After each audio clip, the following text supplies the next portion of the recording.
Okay. If Bika's on Facebook Live, can you call me? 864-505-1287.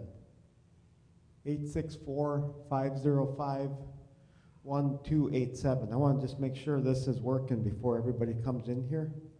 And I think Kathy said that you were maybe on already, so if you could call me so I can make sure everything's working and it's loud enough that you can hear us.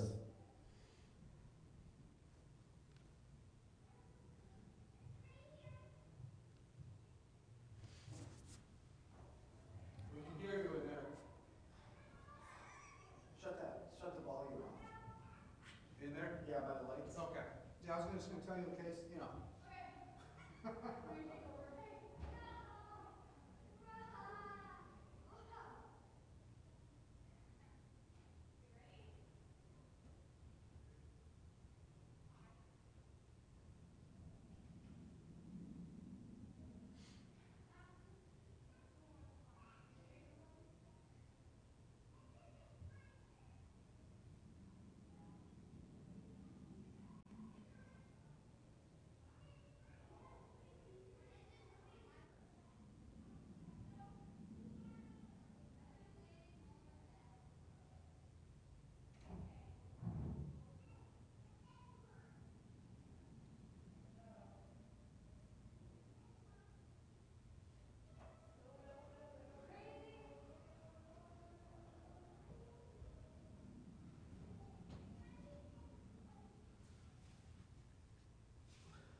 she looked a little bit next to her, but actually she's kind of weak. I think that she just ignores me.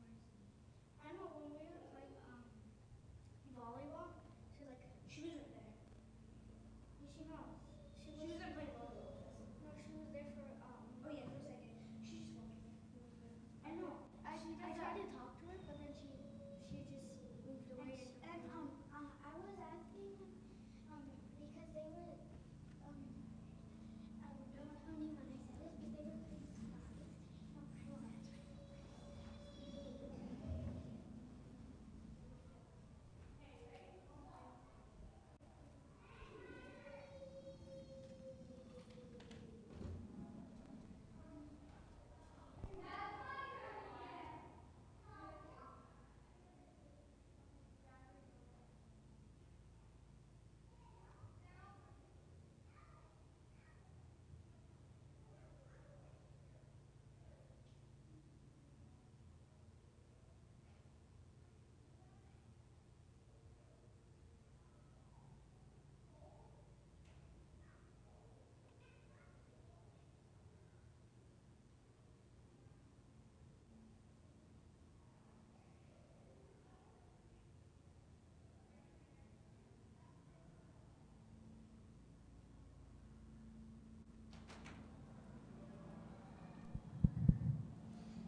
Okay, let's try this again. I just want to make sure that the volume's good and the picture's good.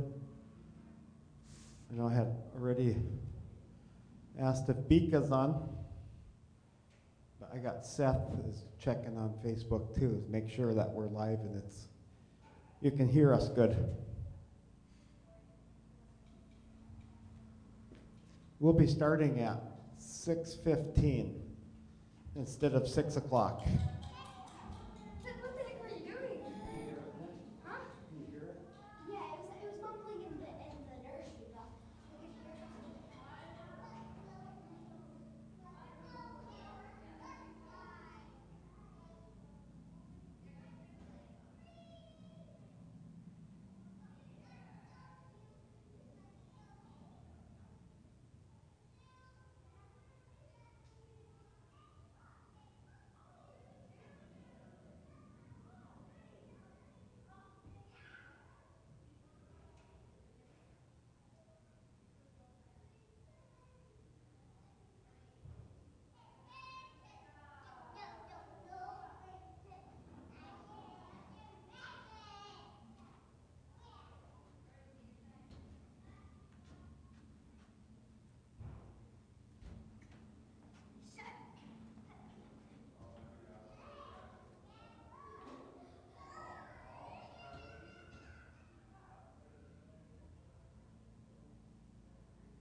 Say north? The same. Careful. It's kind of funny because it's like in New Hampshire you have a rivalry between North Circuit and Ridge, the Finns and North Circuit, Finns and Ridge, and then you have the rivalry between New Hampshire and South Carolina. It's just like you can't get away from it. Yep, you just have to move around and see what it's really. See, the problem is we know too much about each other. Like that's why we have such a bad rivalry. Good water meet. What is it? New Hampshire versus South Carolina. Oh, is that what it is? When we do total war. This last year we did, because they only sent young kids from here.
chase somebody and go for like a doctor, and then they find like, wait a second. I really It's like a can't dog be doctor. chasing a car. Said dog can do it for whoever catches that car. It's not really got enough to do. Look If around. it finally gets up to chasing the car, it's gonna be like, wait a second. So if you rethink this strategy, wait till the car parks or whatever. Use that. I don't know. It's just different. The only reason I'm saying it is just to channel thoughts in different directions because that's really important to just think of things through different angles. Yeah. Then what it does is you find one of those paths where it will excite you. You know what I mean? And then you go after it. And that's like, That's what they say. But basically, any path you take in education or anything else, you do it to your best, you most likely can make a living. And that's all that matters. If you want to get rich, then just be good at it and earn more money. I mean, they say like. and you will be educated. Yeah. I will tell you this, education will come. It's inevitable, it's gonna happen. You're gonna be educated no matter what. It is absolutely without a doubt gonna happen. They say like, Through the school of hard knocks or you're reading books or, most of the time we'll be learning and doing. Just do it. let's do it. The most successful. That's the best, Just fail more than anyone else. best college The ever. most successful just fail more than Hard anyone else. knocks. That's right. Is it the three bachelors? I think in one up here. Yeah. No, just the six. They're doing the same thing. Oh, what? Secondary. I thought this was Right. rich people are just, they aren't the same. You can pretend. Be, Same thing.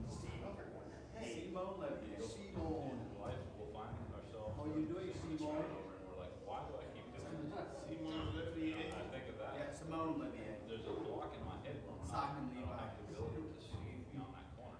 And It it's is. like, oh, okay, I don't have the ability. It is. Simon Levi. You know, Yeah, it is. I it's know. to the process of learning, growing old that long. Little class to the negatives. Yeah. It's just Just like Logan's daughter, Talia. I call her Talia. really You just can't say it wrong. long time. What's that? We're at that point, that way.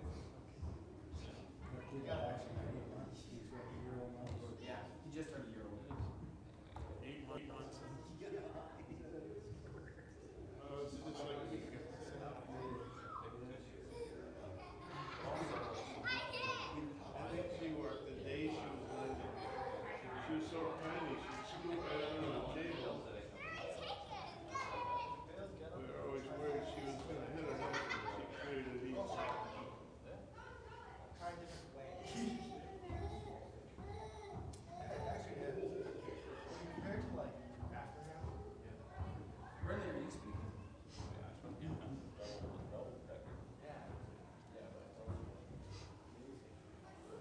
What's that awful thing in his face?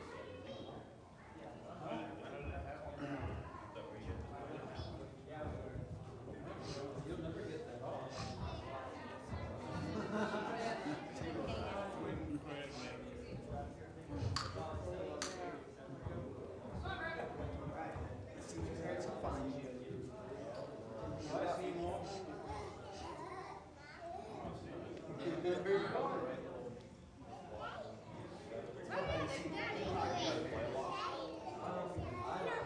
Yeah, is it a different room too? Why do you look like your mom? I get that a lot.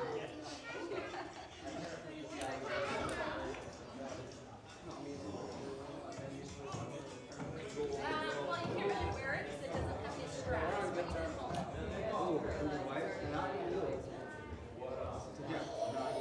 yeah, we are. We're live. We're live.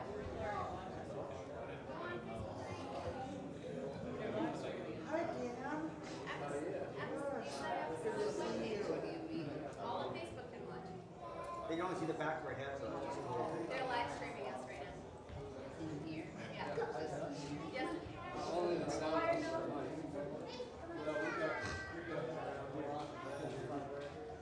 So now, because we're live streaming, everybody's gonna But they can only see the back of her head. So you need to turn around and face that camera. You're gonna have a sermon. It's not sitting up there. What?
that for Grandpa.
Hey, Kathy, did we talk to you? Yeah. Is she on? They're on right now. Okay. So where would they Everybody say turn hi? around and say hi to you guys. Yeah, well, that's what we're gonna do. Hi, Vita. Everybody do it. Everybody stand and say hi to Vita. Okay. She's on right now. Hi, Vita. I hope she's on. Yeah, Danny, girls. Oh, just Vika's important. Should I raise them? Right there. That's on Facebook.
Can everybody hear me good? Yeah.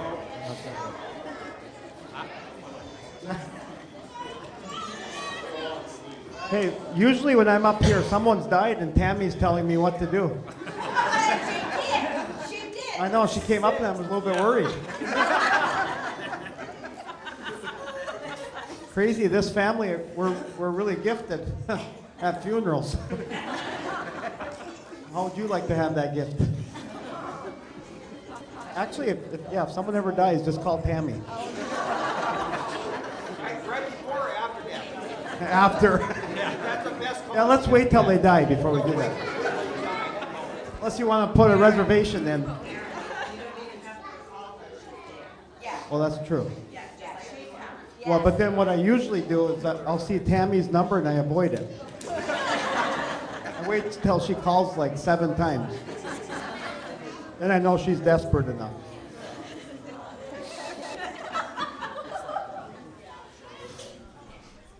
Is everybody else from the kitchen? Almost? Wow, we almost filled the whole church. Yeah, actually what you guys don't realize is I'm preaching. I'll keep it to an hour and a half. These ladies need a lot of preaching. No, this is going to be a long service. Yes, they do. They need lots of preaching, them four Yeah. up there. We'll turn their smiles to frowns.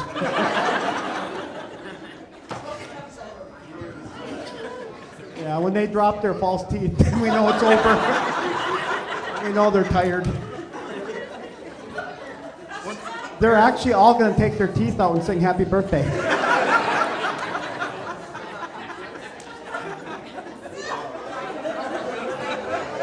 All I want for Christmas.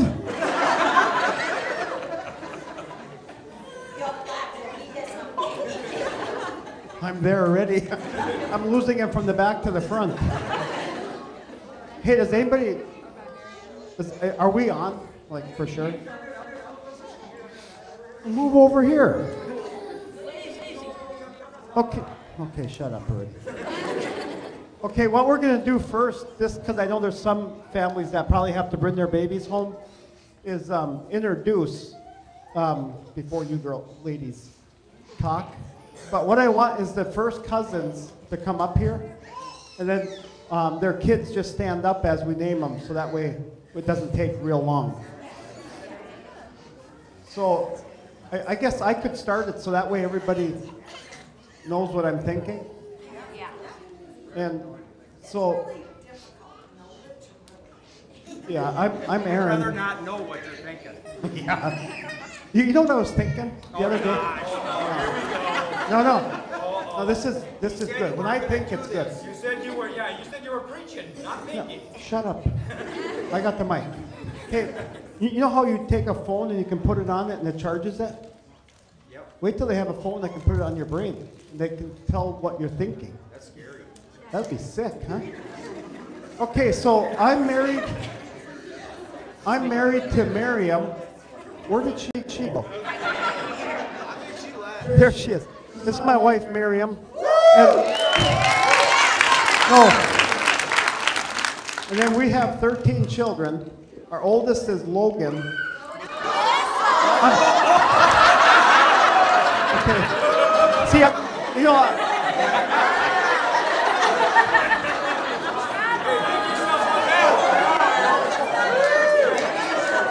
listen. No, I purposely did that so you guys would feel good if you did it. Good gravy. See, now you know. It doesn't matter. Okay, my oldest is Melissa, and she's married to Ike.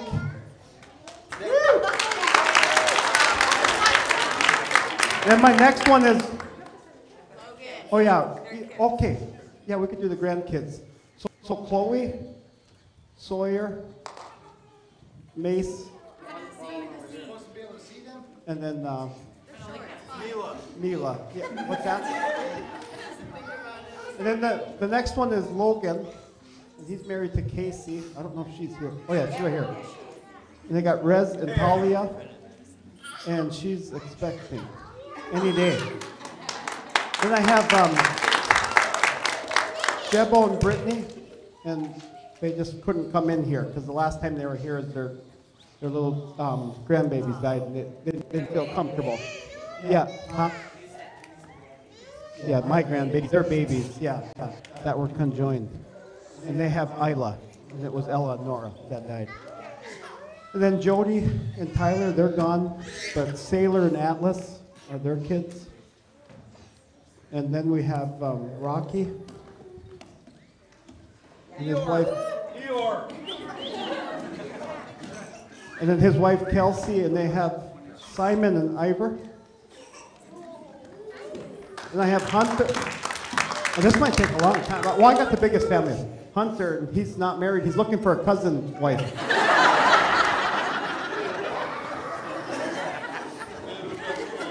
They're the best kind because they know our culture. Then we got Tiffany. Tiffany! And she's single. Looking for a cousin. No, she's not looking for it. And I have Walker and his wife Marissa. They just got married this year. And then Drew is not here. And he's not married. No, he's not married. He can't be married yet. And then Annie. She's looking. No, she's not looking. Haley. She's not looking. No, she's not looking. Chase. Where's Chase? He's over here. Oh, he's back there. He's looking too. And then Brandy is our youngest. Okay, so let's go in order. Let's go with Sue's family. And so if Scott could, like, I mean Sue, Kathy. Good gravy. Yeah, give that mic up there. Give it. Yeah, it's too Hey, much. come on. If you'll introduce your family, All you, Scott. You got and it. then just go in order that way.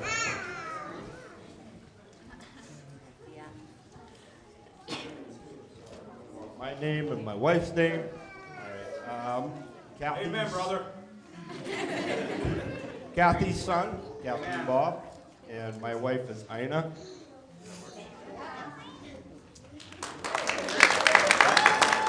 And my oldest is Ashley. She's married to Josiah. And they are Audrey and Charlize, our two granddaughters. Then Tyler and Bianca. And Nora and Quinn are the other two girls. And my youngest is Chloe. He's married to Troy Salo, and they're having our first grandson. Woo! And we have Rika, who is at home, and her husband is Danny. And then her oldest is Katrina, married to Mike, and they have Harper and Reagan, two girls. Then we have Mandy, who's married to Maddie, and they don't have any children right now. And then we have Rebecca, who's married to Devin, and they have two boys. They have Everett. Oh, sorry, Vika. Everett and Carson. And so they're at home. So she's the oldest, and then Scott was next. Oh, no, there's a funeral coming. I'm Tammy, Bob and Kathy's daughter. Thank you, Mr. Aaron. And I'm married to Scott Sepula. And He is a sexy man. my oldest daughter is Natasha, married to Tim. And there's Brody, our grandson. And Mariah's my middle daughter. And her husband, Dustin. Can I wait a second? ABK is on the way. We got a baby girl, baby K. And then my youngest daughter, Nadia, is married to Luke McDonald. Where's Tanya? Hey, Aaron, she is standing up.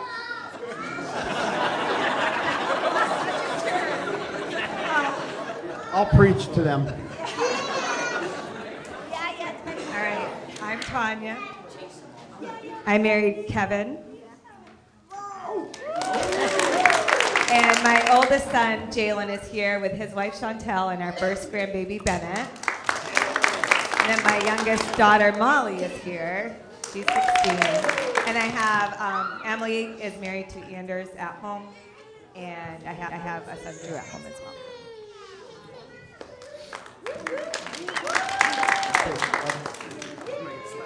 Okay, so Bruce.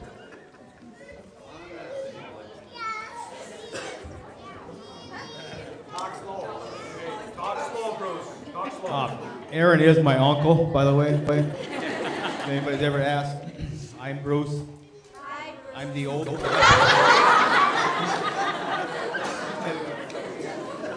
It's got to be a niece. I'm married to Becky. And then I got my oldest son is Jaden. He's not married yet. My next son is Jairus. He's married to Daisy. And my oldest daughter is Kendra, and she's married to Trevor. My next daughter is Annika. And then the youngest is Anders. More in the back.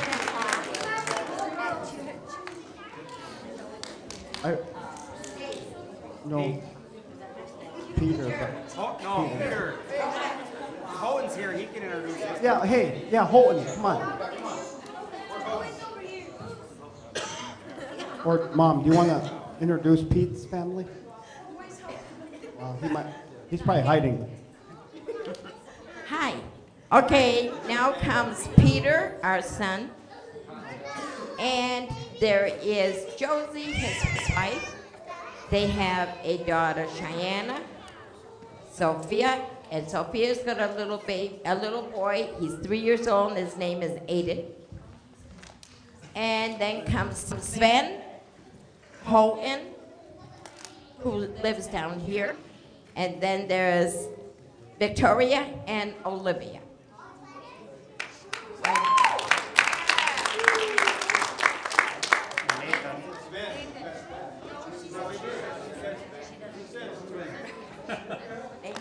Okay, then we have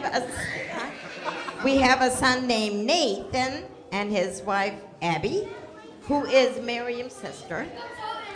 Where do they live? Huh? Where do they live? Here. And their oldest son Brock is married. And then comes Shalonda, their daughter. She is married. And then there is, Tyler, no, Zeke. And, yeah. And then comes Drayton and Sabrina and Celine and Carly.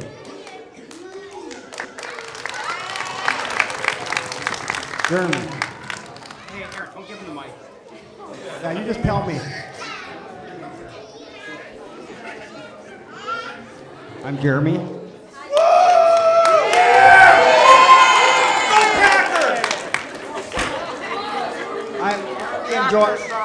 What's that? I'm Arvin Joanne's son. I'm married to Angela. Oh yeah. Yeah. My oldest daughter is not here. She's married. Her name is Jacinda. She lives way on the other side in Welford. And she's married to Cliff Barber. He does not do good haircuts. He tried. Then I have Waylon. You here? Oh, he's gone. He's married to. He lives in way over in Greer, and he's married to Ariel. And they're Ahos. Then I have my middle daughter Denisha. She's available. Just in case you're wondering, she does not date. She courts.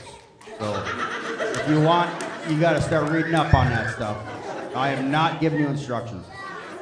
And then I have my son Dexter,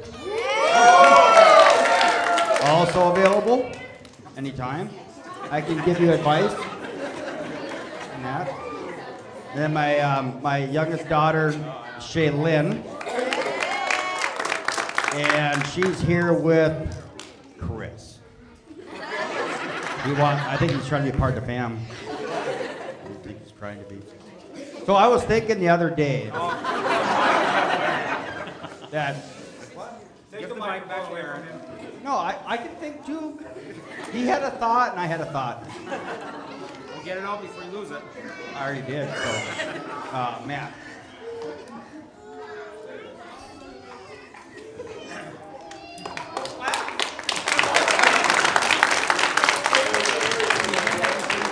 So I'm the shy one in the family.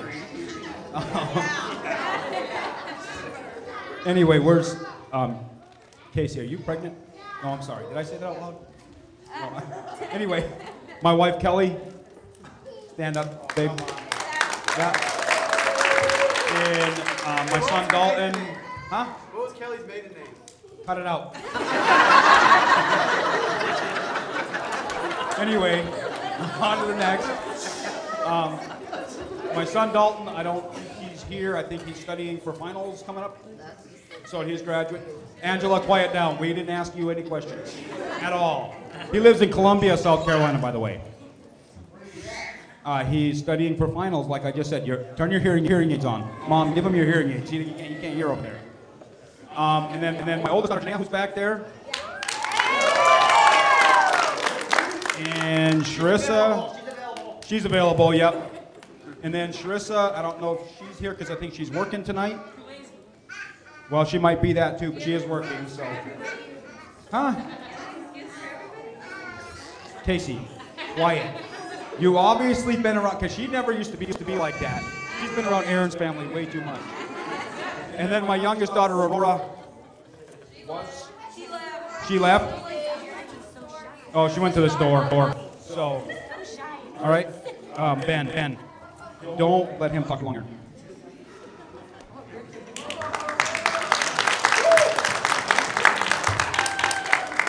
Hi, I'm Ben. I have a problem. Looks like y'all have the same one. Anyway, I'm married to Tanya.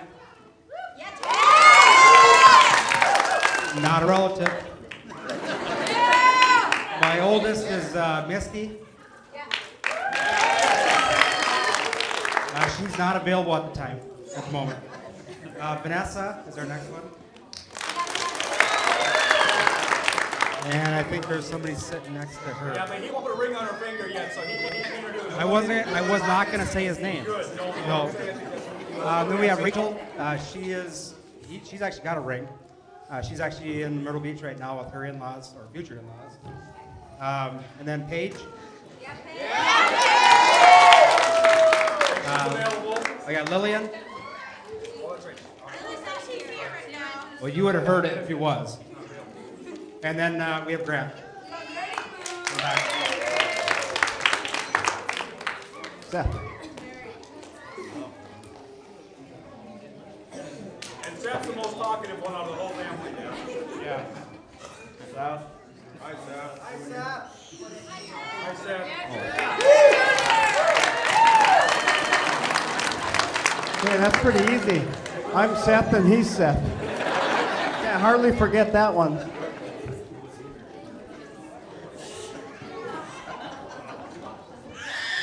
Hey, Paul, give us the finger.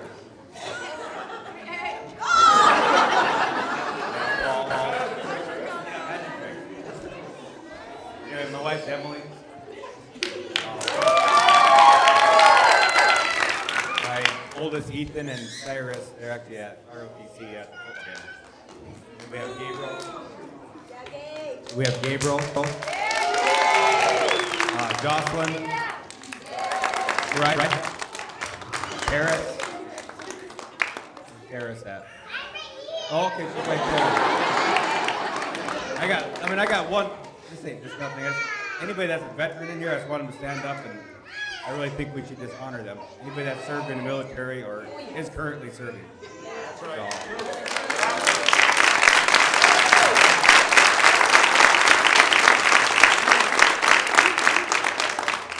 Ezra. Oh yeah, Don. I always get them screwed up. Listen. Yeah. Don't take that the wrong way, Don.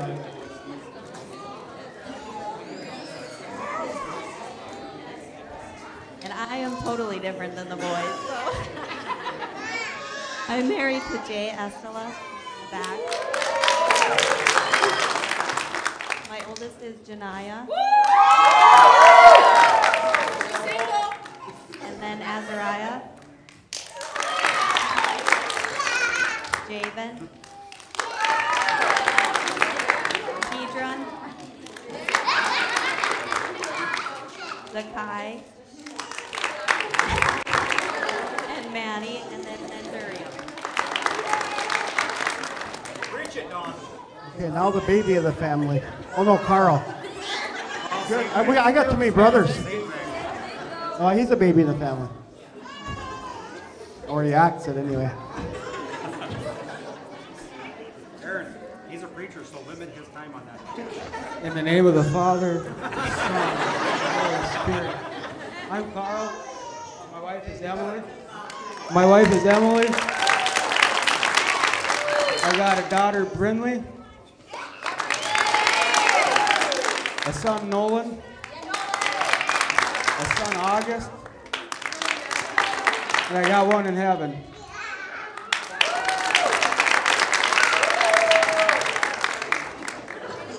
Hey, once we get through this family, it'll go quick. Huh?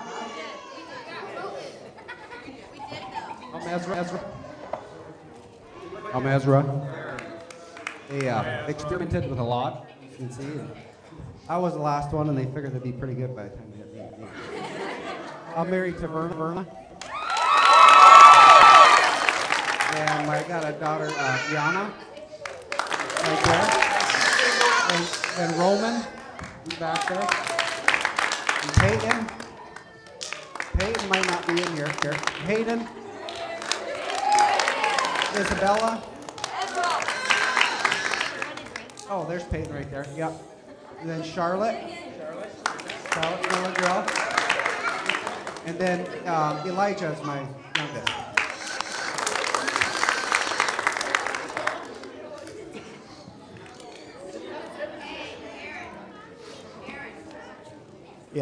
Yeah, Clifford will come up and do it. Oh no, it's all first cousins. So.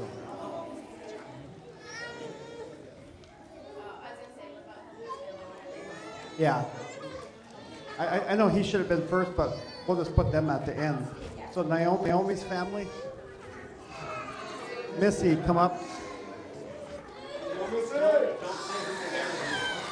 Missy sings really good.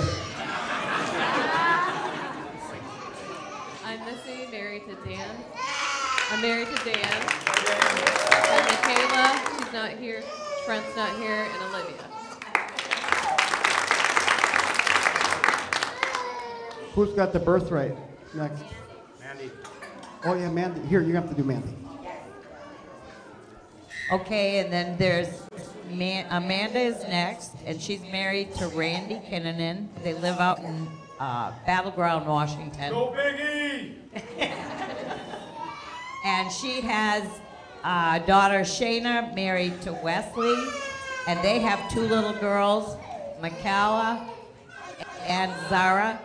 And then there's Kevin, Sam, and Hannah.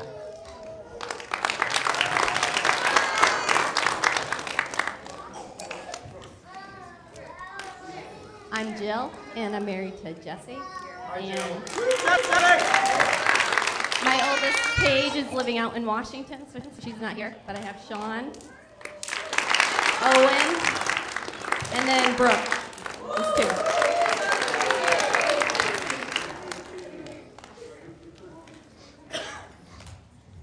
Oh, and he's got a beautiful voice too.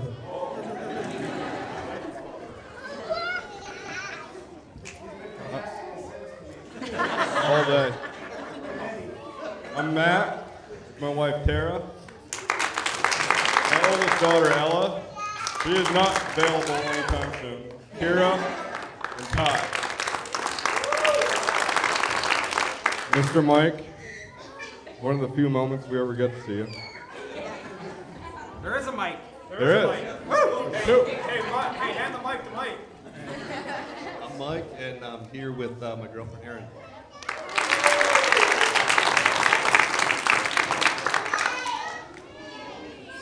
So Sue. Yeah. Shauna, just, yeah. And then also, can you just introduce the rest of the family? Hey, Erin. Or Sue can do it, yeah. That's Erin, right. she can sing. No, she can't sing. Oh, that's right, she can sing. She's got a terrible voice.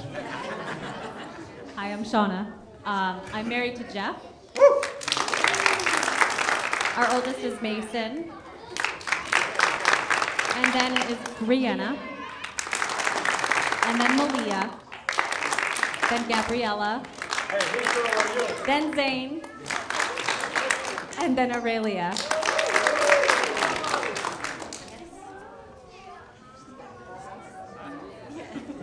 I'm Sue. How do you do? Not too bad, actually.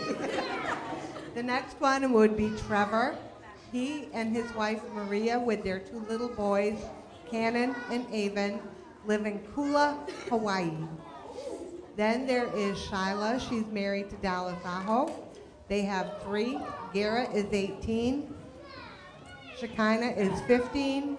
And Carson is 11, and they live in Texas. Chad lives in Washington, and currently he's probably up in the air somewhere.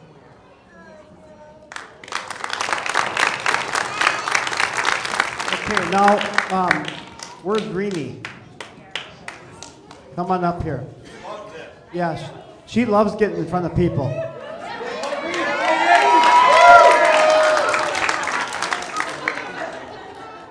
Can you do the doxology?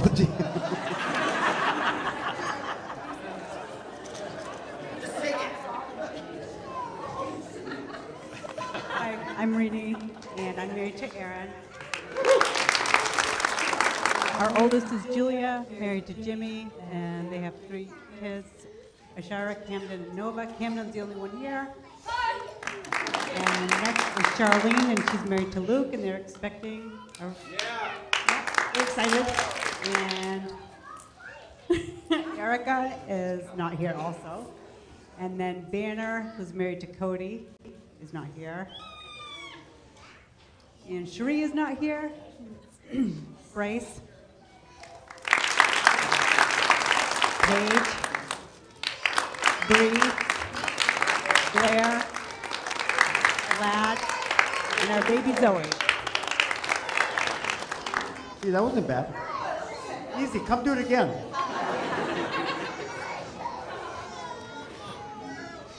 Oh, yeah. All right, I'm Cliff. I'm married to Janie. I got my oldest Hayden is here. I don't think Carter is here. Then there's Karis. And my youngest is Kate.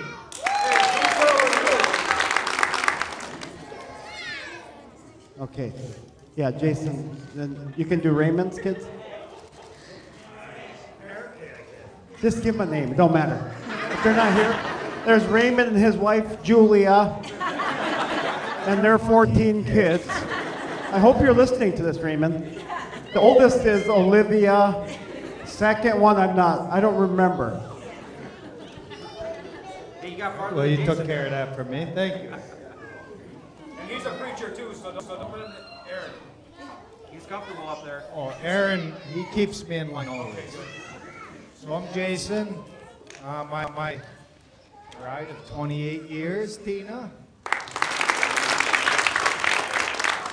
And then we have Ariane and her husband, Zach.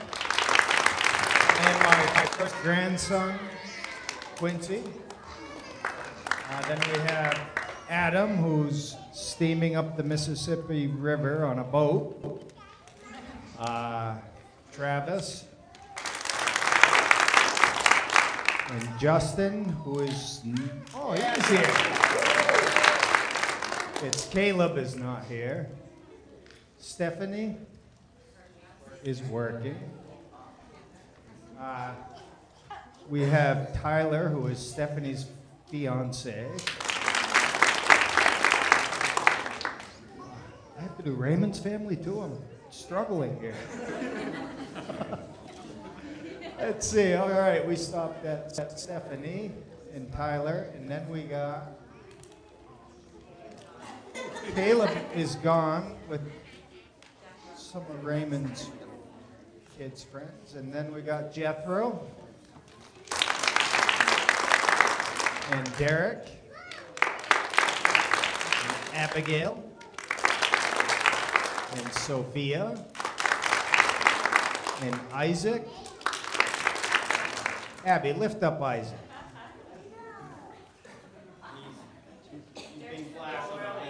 And then Isaac's little brother Matthias.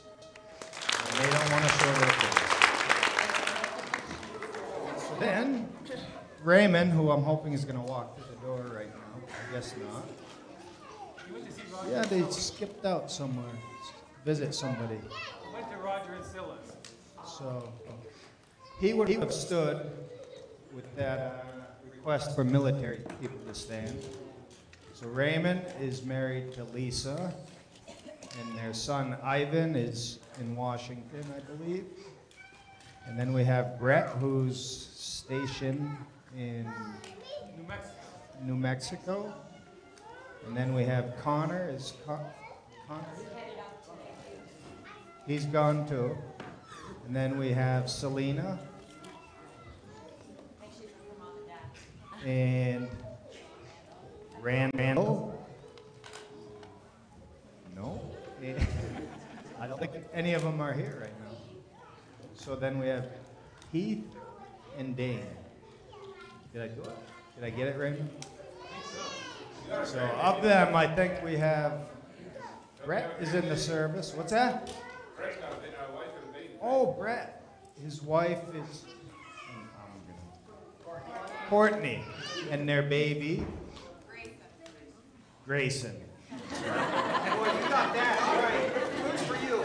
Hey, Joanne set the bar way too high for remembering names. Hey, is Hilka here? Oh, I scared her off. Oh, I'm sorry. Who's next in the this is where I draw a blank. Oh, Chad, come up here. But before, while Chad's coming up here, Ron, I don't know. I thought all the way growing up that Ron hated me, because he rebuked me for everything I never did. Like one time, this is a true story. He'd come up and he said, "Hey, Ernie, you want to go sauna?" And I said, "No, absolutely not." And I really did. And so I took off and I went the back way. We had steps down to our basement. I went in the sauna by myself, and guess who showed up? Ron. He said, "You thought you were going to get away, didn't you?" Hi, I'm Chad, married to Jessica, back there. And Nash, my oldest, right there. And then Hunter and Ashton are both too small to stand. Was it Renita then? Yeah, she was before Chad, but Renita, and she had one son, Tyler. No, Troy. And actually, Troy was, he had been planning on coming, because he wanted to get to know the family, so he was excited, and I wish he would have come, so. Okay, the next. Is Melinda here? She was here. Is she hiding? Where's Jamaica? Somebody.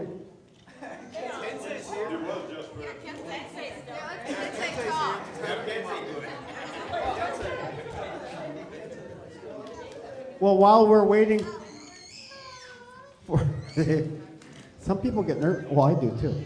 I get nervous about this, but yeah, I do. Yeah, where's Jacob? Oh, look at that one up there. What you talking about?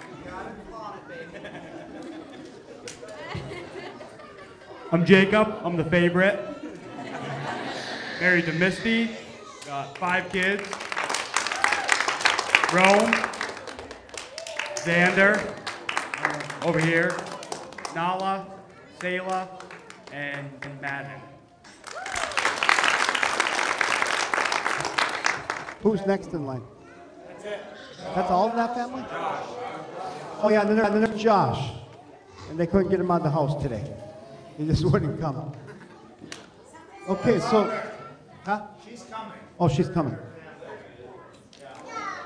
Oh, don't worry, Yeah. we'll wait.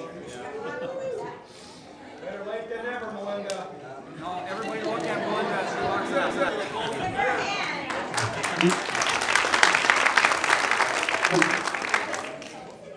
She was visiting, but she can sing too. Are you gonna sing?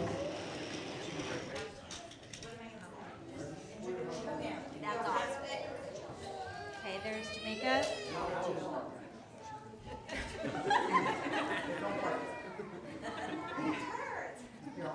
Okay, my husband is Jamaica. I'm Melinda. I have Xavier, Naira, Kensei, Mila, and Rama. And 3 in heaven.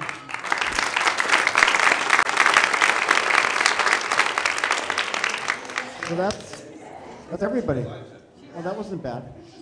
Okay, so tonight we're gonna open it up with the girls. Oh, do you want to sing that? Yeah. Okay, and that's on page 460. Page 460, and we're singing this in memory of Bika. So if we could get the first. Good gravy, Bika, not in memory. No, you're good. It's all good. Me and Tammy don't want nothing to do with it. Nothing.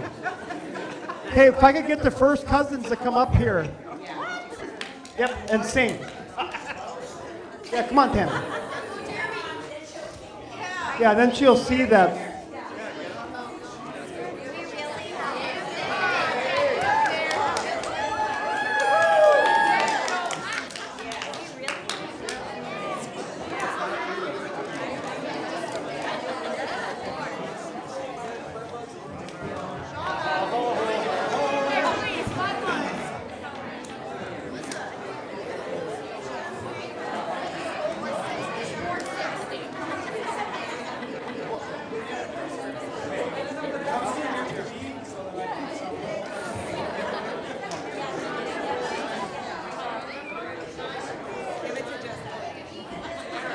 So, page 460.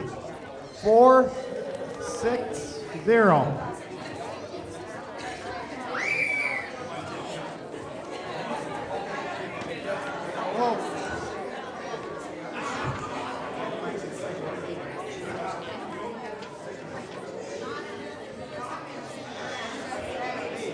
Hey, Shauna, where's Shauna? Come on over here.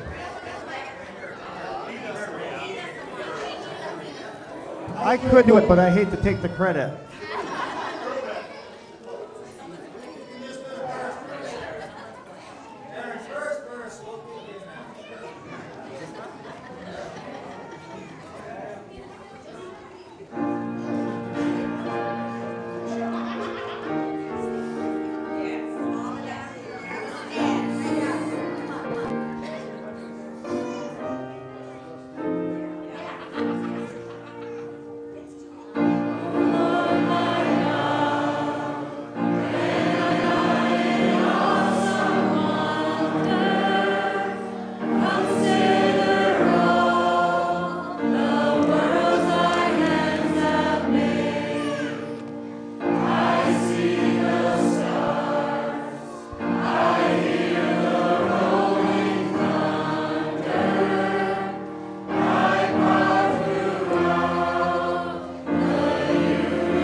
We're going to start making Christmas CDs.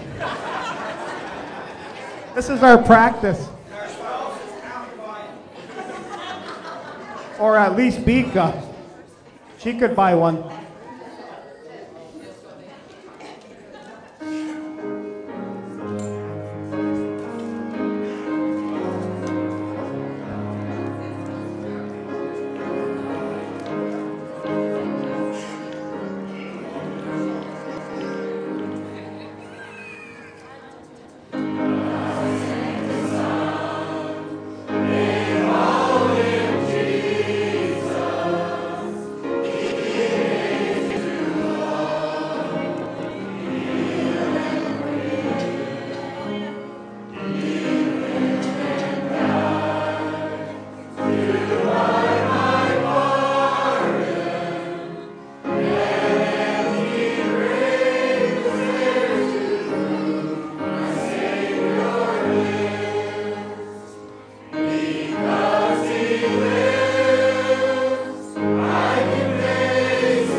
Okay, so I guess the next thing we want to do is I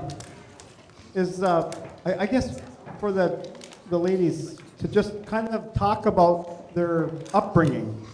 And I told Naomi, make sure it's real. Don't try to tell us, oh, Dad was perfect and Mom was perfect and we were good.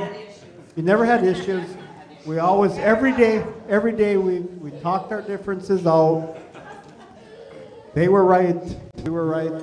We just, none of that crap. Right? If you were good girls, bad girls. Yeah. That makes it awkward. But I'm just going to hand the mic and sit down and listen. So, but Sue, keep it under an hour. She's a historian. So she knows the history? Oh, she's a little. Okay. So, and then once they kind of tell their, I guys keep the mic. Listen, after they do that, if anybody has questions, you can ask them, and then hopefully they can answer it. Even if just raise your hand, if you have some comment that provokes a question, just raise your hand. Yeah. If while they're talking and there's something you want to ask, just raise your hand and you guys just look out for it. Okay. No, and just don't answer some of them.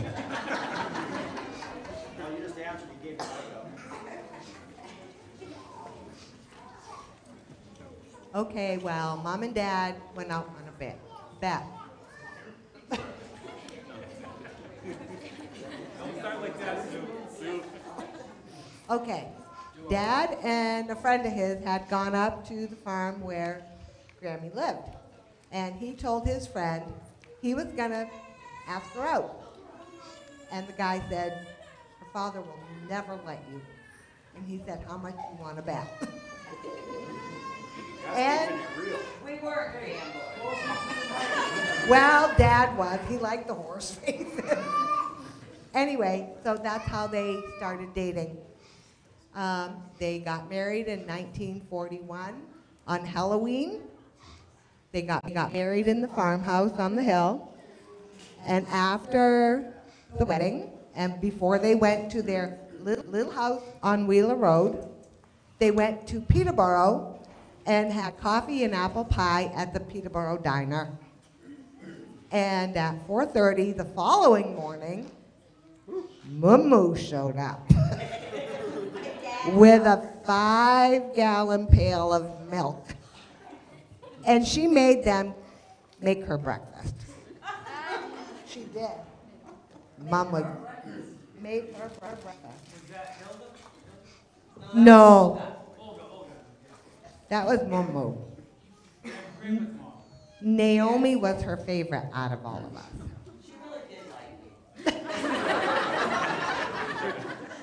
Okay, so then they were married in 41. March 23rd of 43, Ron was born. Then March 10th of 45, Kathy was born.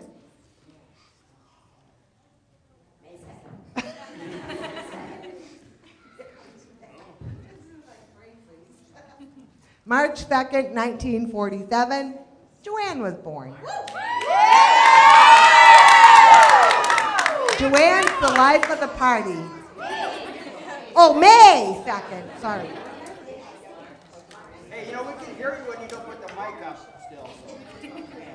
I think Naomi was born May 24th, 1951. And then, you know, they had to perfect the whole family. I came along. February 11th, 55. Okay, I have Grandpa's payment book for Mom's first engagement ring. It was $62.50. I like the sound of that. He made That's why monthly. He's not married. He's still looking. He made monthly payments of anywhere from $4.50 to maybe $6 tops. The only month he didn't pay was the month of October when they got married. Just a minute.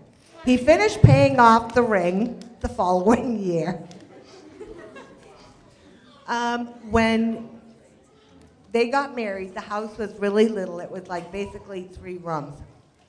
They had an outhouse in the back, and they had only a few acres. What's an outhouse? That's where you keep all your, you know, personal belongings nobody else wants. Right. Yeah. Anyway, So they lived in that little house, 3 bedrooms, 3 rooms, no bathroom. They had, I don't know how many acres of land, not very many. And they purchased property, more land, from Walter Thayer. And that totaled out their 27 acres that they owned. Those acres, it doesn't say how much it was, but I'm thinking it had to be about maybe 20 or so acres, cost $300. And they paid $20 a month and 5% interest semi-annually. Grandpa went through the 8th grade. I have some of his 7th and 8th grade workbooks.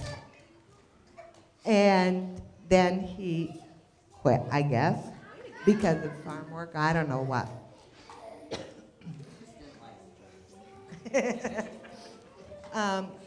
He used to tell me that he wanted to be in the military so he could go fight, but he couldn't. He had rheumatic fever, and they wouldn't take him. Grammy went to school until the 10th grade, but then she quit. She quit because, she was a little curvaceous, and she was, hit on all the time, I guess. And A.D., her mother, couldn't speak any English, and she didn't know that Mom had quit. But the principal was coming over to talk to A.D., and Mom just told A.D., just say, you're to everything, just agree. And that's what A.D. did, and Mom never went back to school.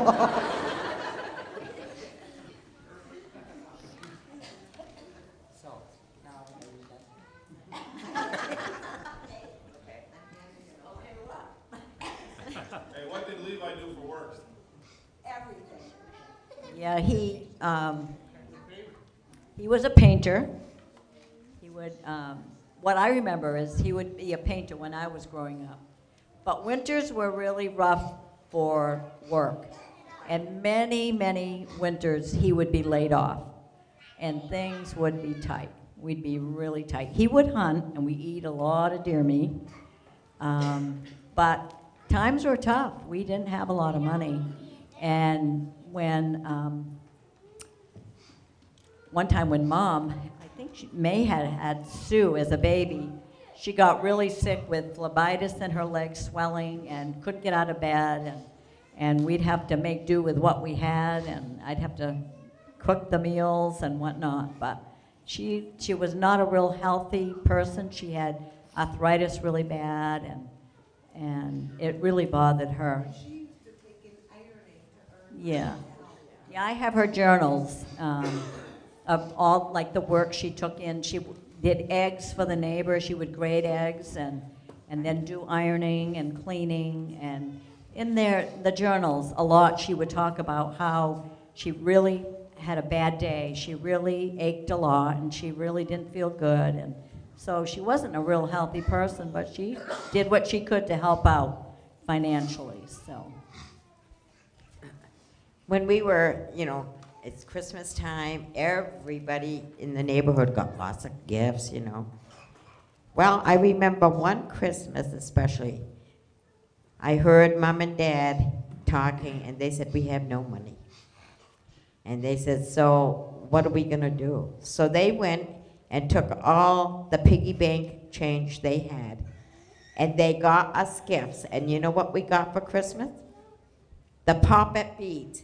Have you ever seen them? Yeah, they're plastic, and you just push them in, and you can have a necklace. And that's what they got that day for us, that Christmas. And then, Ron, this was after World War II. Yes, and they were given ration stamps. Oh, for gas, for sugar, and all that. And my brother ate the gas rationing stamp. Yeah, ate the whole thing, so I don't know what they did with gas to go to work, or if he did have work. But even though, we were poor, they still try to provide for us so that we had Christmas and stuff like that. So to earn money in the summer, we would go up to Momo and Bodi's, that's our grandparents on my dad's side, and we would pick crates of blueberries. We'd go up to the blueberry pasture, and we would just pick blueberries all morning long and fill those crates. And one memory I remember is at the end of the summer, they would pay us pennies. And we'd save our pennies, and we would go out to eat once a summer, and we'd get fried clams in Milford. And that was such a treat, and we just look forward to that. So. Then one time when we were up in the blueberry pasture, Body had this old shack with, I mean, it was old, and it wasn't, you know, weatherproof or anything, but yeah, we kept the blueberries out of the sun there, and Joanne was sitting there. We were eating our bologna sandwiches, and blackjack gum was our big treat. But anyway, Joanne's very brave, and she's sitting there eating her bologna sandwich, and this green snake came down from the rafters, slid right down her back. That was just in preparation for all her boys. I've never seen anybody fly out of there so fast.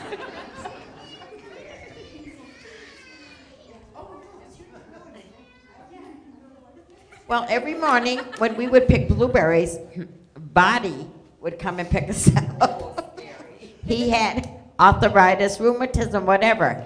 And this is how he was. Anybody, it was hi. And when we'd go around the corners, we'd be on the other side. And we prayed hard to and made sure our sins were forgiven. But then Mom and Dad always made me go to the store with him.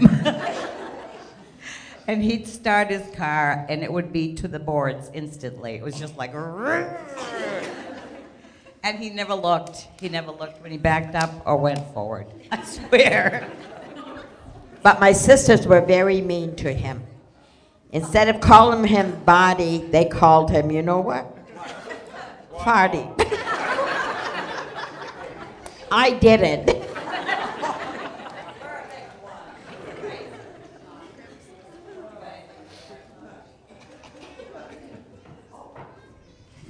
Momo, I don't know if she liked me, but she always told me, "You so nice and healthy and fat."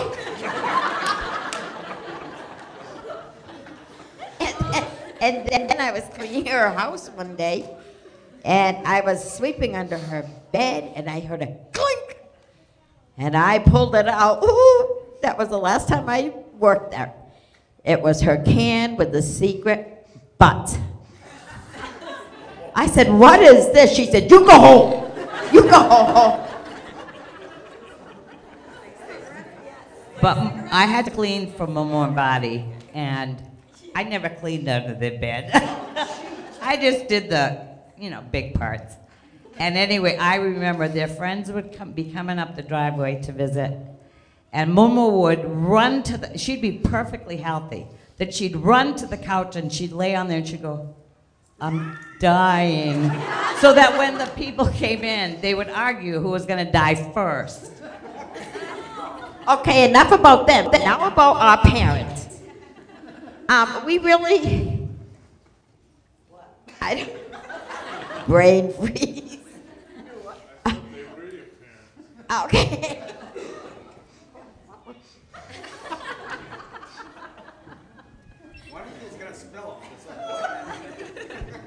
Don't get her started. Oh, boy. Ask some questions.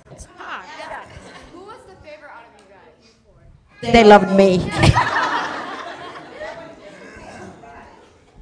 Really, you know what? Naomi, I think, was that too, because, well, at least after Kathy and Joanne left, because I remember I'd come home from school and Grammy would say, "Okay, Naomi's working, so we gotta get this all done before. So you clean." You fold all the laundry, you put it away, you do all the dishes, and then Naomi can just relax when she gets home. It's like, bull! And let me tell you, Naomi and I never got along. She shoved me down the stairs. But I had a good reason. You certainly did. And then, you know what, another time, we only had one bicycle because we couldn't afford another one. And I remember Naomi was driving it. She wanted me to go for a ride with her. And I sat on the handlebars. And if any of you know Wheeler Road, coming down the hill, there's a corner at the end. At the end of the corner, there's a great big poison ivy patch. Naomi couldn't maneuver around the corner. I have never had poison ivy so bad. It was everywhere. It was really bad, and Naomi didn't even apologize. Not even to this day. I broke a bow on my glasses. Big deal. I couldn't.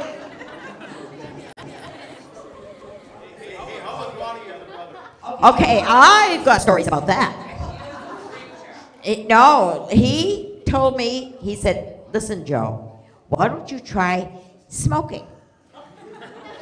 I said, I don't want to smoke. He said, yeah, just try it. And so I took one drag, and he said, now, breathe it in. I breathed it in, and 2 gallons of water did not help me coughing. And then another time, he took a knife with the blade. He said, I can hold this.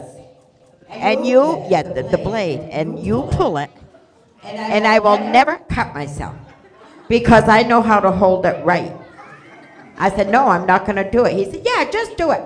They were all there, I think.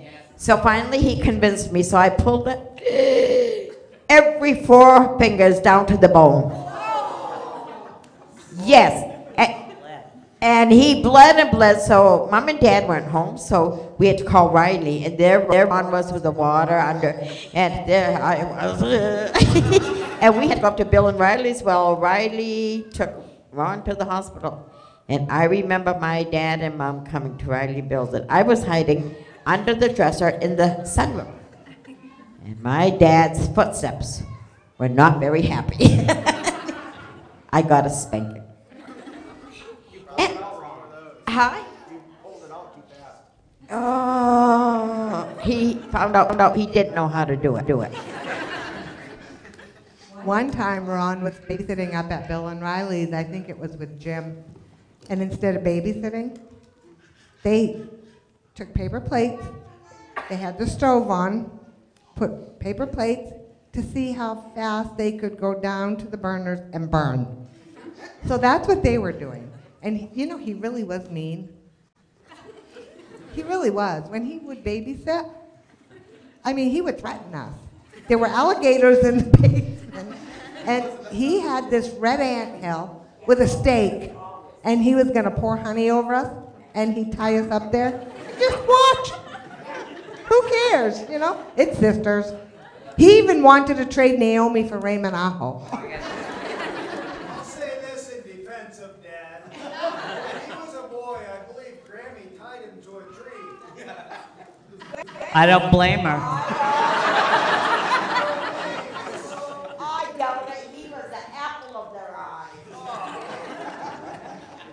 No, really, I mean, he was something else. We loved him, but we were scared, you know.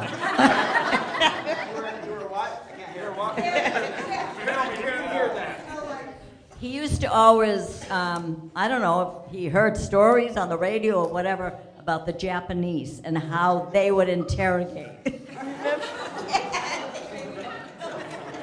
And that's how he would threaten us.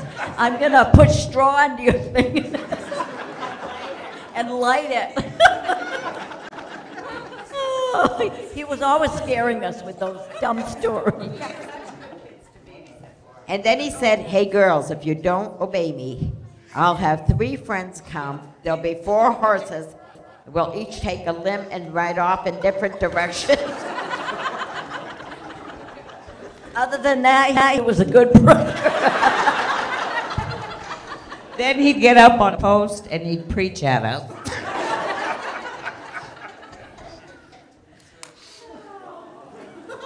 I remember one time when Kathy and I don't know if you was, yeah, you probably were with us. We were going with Bill and Riley's kids sliding down the road, and you go up a hill where we used to go sliding, and then behind the hill you went down, and there was Wheeler Pond. And we were going sliding, and Mom said, now don't you kids go over the hill and on the lake, on that pond. No, Mom, we won't. And so we were sliding, and well, it's better on the other side, right? We went there for a while, and then Pat and I decided, that's it, we're gonna go home, we're tired or whatever. So we took off, and the rest came running after us and sliding down because they knew they were gonna get in trouble. And so what happened next? We went to Wheeler's. And then we finally did get home, and we got the whipping of our life. Hey, that sounds like this is something that's an ongoing thing that's transferred into the next generation. So we have that to blame on you guys. What happened that day? What happened during that time is Jim Aho was sliding down the hill with Kathy and all them getting home, and he hit a car. He bounced right off the car. He was in a body cast for many weeks. That's why we got whippings.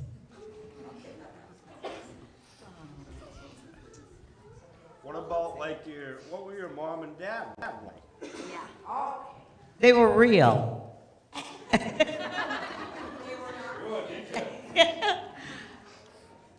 They were pretty good, but they gave us whippings and made us work.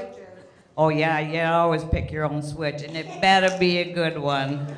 Boys, you understand? I had experience. Mom was a peacemaker. She was really kind of like the peacemaker. She tried to think everything's okay between Dad and us when we got into trouble. But they were typical. There was a lot of anxious moments because they didn't have money during the winter.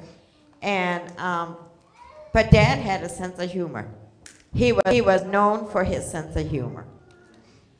And his ability to have finish one-liners, and everybody loved him. He was outgoing and everybody. And Mom, she was a lot like me. She was gracious, she was quiet, and she invited people into her house. I'd say that was my opinion too. Dad was.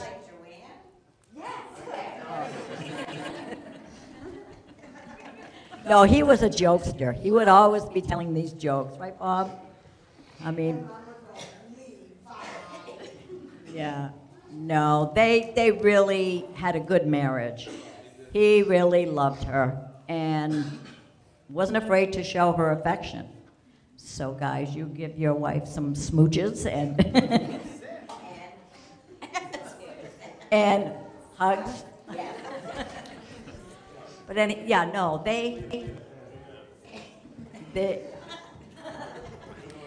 But you know what? Now maybe some of the grandchildren can come up and give their things of Grammy and Grandpa. One more thing, did you go on vacation? Did you go travel?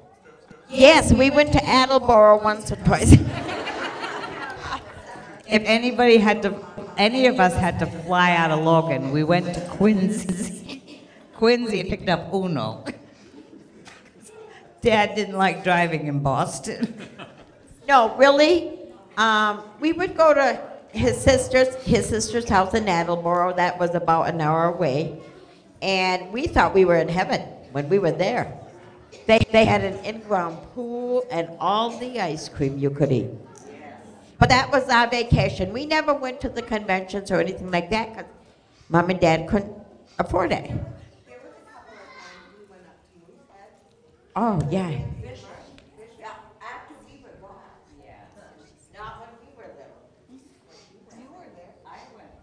Naomi and I went on vacation with them, but it was a fishing vacation. We were in bed by 8 o'clock because we'd been out on the lake all day since 4 o'clock in the morning. But we'd go to Moosehead up in Maine with Martin and Nancy Somro and their family. And really, it was fun. It was a great time. Did you spend a lot of time with Leo and Ellen, or Leonard and Libby? Or... Let me tell you what Naomi and Dave and... No. Okay, they... You are being recorded. Be nice.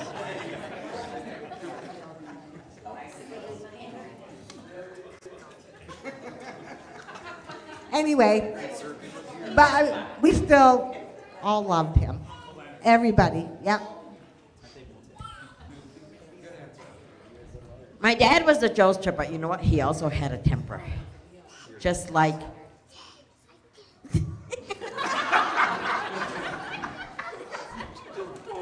Thanks.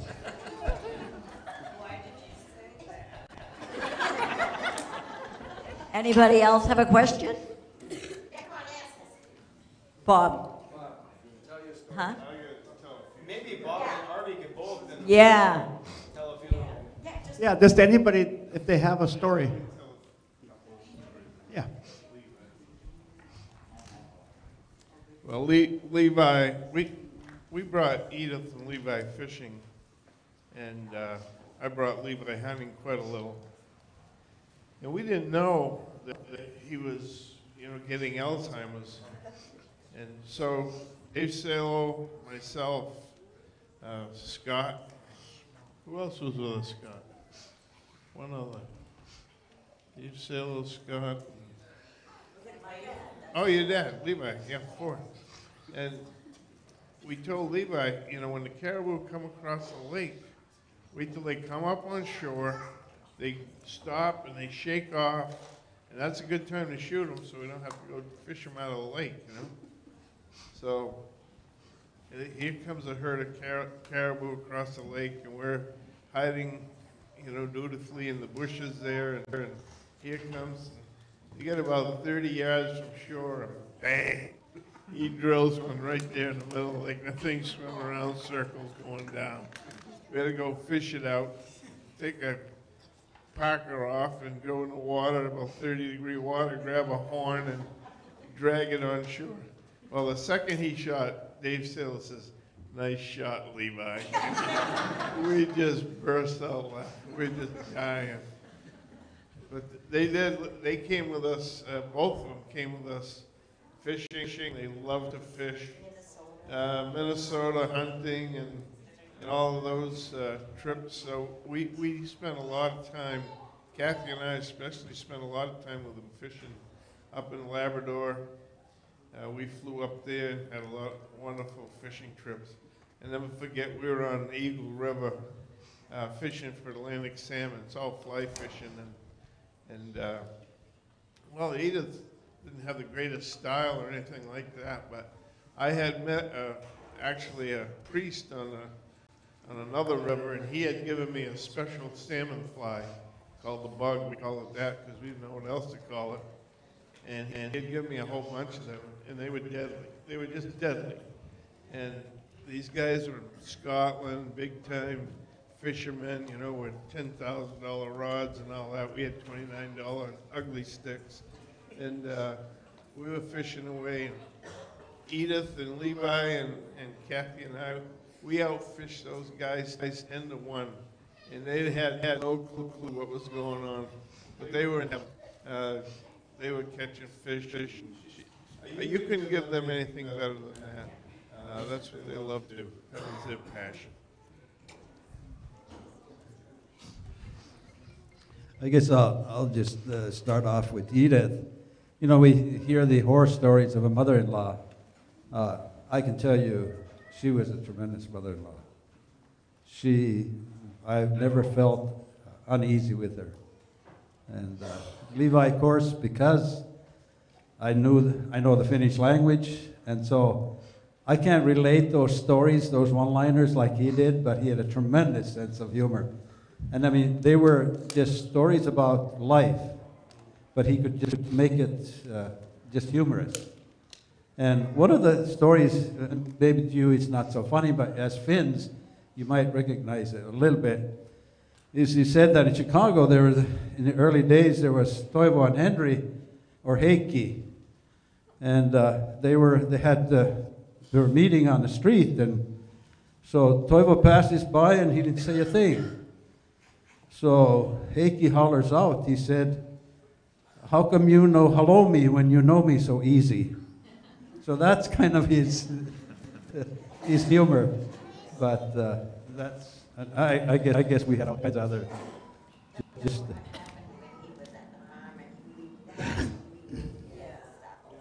Yeah. Well, that even, but just before that, I guess we realized that, you know, it's more serious than we thought, because we kind of laugh at it, because he went behind the couch to the bedroom. So I kind of told him, well, maybe we should put signs on the doorways, but that I could see it really hurt him, and I knew no more would I do such a thing, that I would laugh at him, because he didn't find that humorous. And but then we were hunting, and we had placed him, and Ron was there too. We had placed him in we call Larson's, on a stand, the evening stand, and he kind of forgot that he should stay there. Well, he took off, and a neighbor brought him back 5 miles down the road. He had taken off, and I mean, he walked that, but you can understand it. You can just watch Aaron walk. You know what kind of a stride he had. That boy could travel. I mean, walk. I mean, he had a stride that just didn't quit. And so we finally, he found him, the neighbor brought him home to our, and he was dark already. So, yeah, so.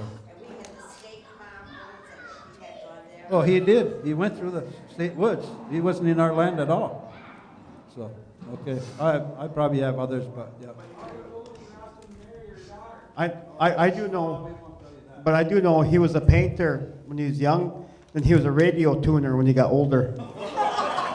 And if you know the joke, then I'm not explaining it. Yeah, we'll just leave it right there.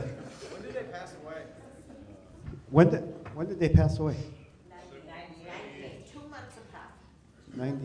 98.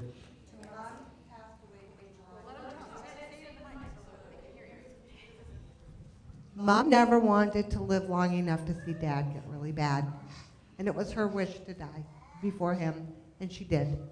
She died July 30th in 98. Dad died 2 months and 5 days later, October 5th. They had been married for what, like 56 years almost? Something like that? Yeah. And Dad was really, besides the Alzheimer's, he was in good health. He had no issues. He was on no medication. But after she died, they did bring him, it was Bruce's brothers that brought him to the funeral home. Brother-in-laws. They brought him to the calling hours. And just so he could kind of understand that she was gone. And it's kind of a lighthearted thing. He, when they brought him up to the casket, he said, "Oh, is that Edith there underneath the hood of that Buick?" And, you know, but he could see her there, and they didn't bring him to the funeral, but, I mean, 2 months later, he was gone. He knew she was gone. And he just died from a broken heart. He knew she was gone. Kathy, tell what happened when they brought him to the yard on the way to the calling hours? To their house. To their house, brought to the house? And then,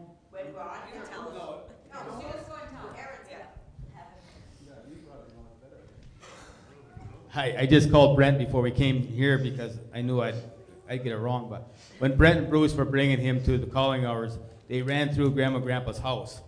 He was living in a nursing home. And he was living in a nursing home, but he had been there many years already. He had been away. They brought him in the house and he said, "This is the best place ever."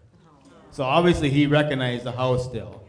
And then when he went there, he also told him at the casket too, he's looking around at everybody, he said, keep your cut and taking hands off of her too. Yeah, and then I know Kathy, he was greeting all these old ladies. You know, he still had his strength, and he was greeting them God's peace, and you could see they were squirming.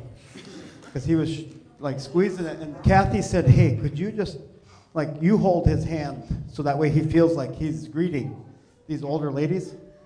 He grabbed my hand, they were white. Right there, and the same thing, was it 56 or 57 Chevrolet? But anyways, we're sitting there, and he goes, hey, tell him to shut that hood on that Chevrolet. I don't remember, 56 or 57. I'm like, oh, well, it's Grammy's.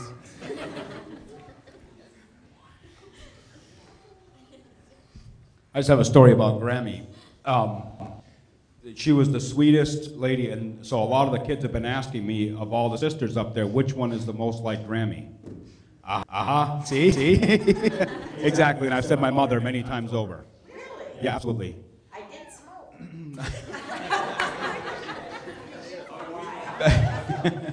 But, no, but Grammy, one thing, Grammy was very gracious. And every Saturday morning when I lived up there, I went to have coffee with Grammy and Grandpa. And I don't know if you guys even knew this about them, but Grammy would never let anybody take the last cookie or whatever was on the platter. She always took it because she said it's very uncomfortable for guests to take the last thing off the plate. So as a host, you always take the last thing off. Really? I can eat everything in the end. You guys. I think it was Jill's wedding. Was Grammy here for that one? And she came to me. She started smoking again. And she said, hey, can we go somewhere? Because I need to have a smoke. I said, yeah, let's go visit Matt and Kelly. They were at the hospital. Janaea was in the NICU. And she smoked 2 packs of cigarettes. We smoked all the way. I smoked with her. Oh, I was so blue. And we get, it was at Rutherford Church. And we get pulled up where Marty used to live, right before the church. She said, do I got time for another cigarette? I said, oh yeah. And I blew right past the church. We kept smoking.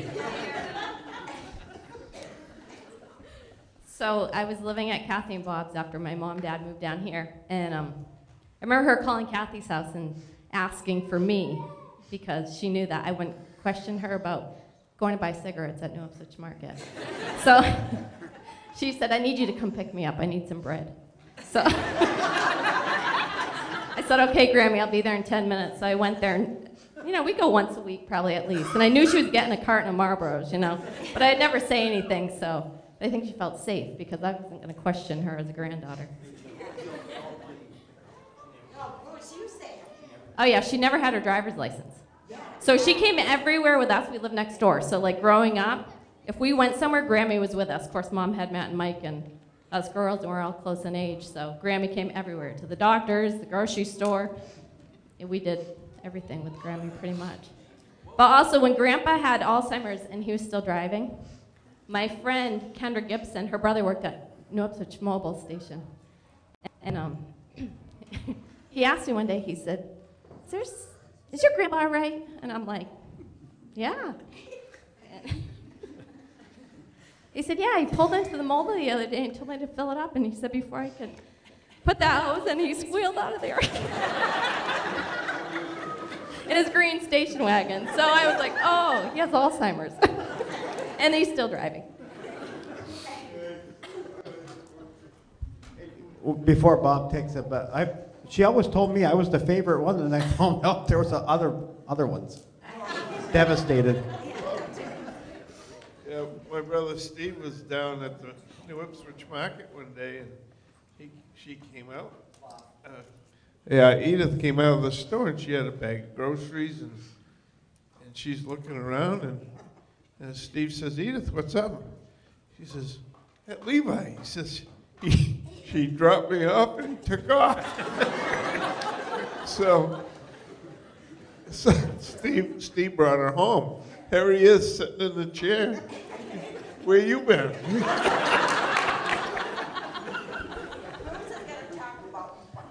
What?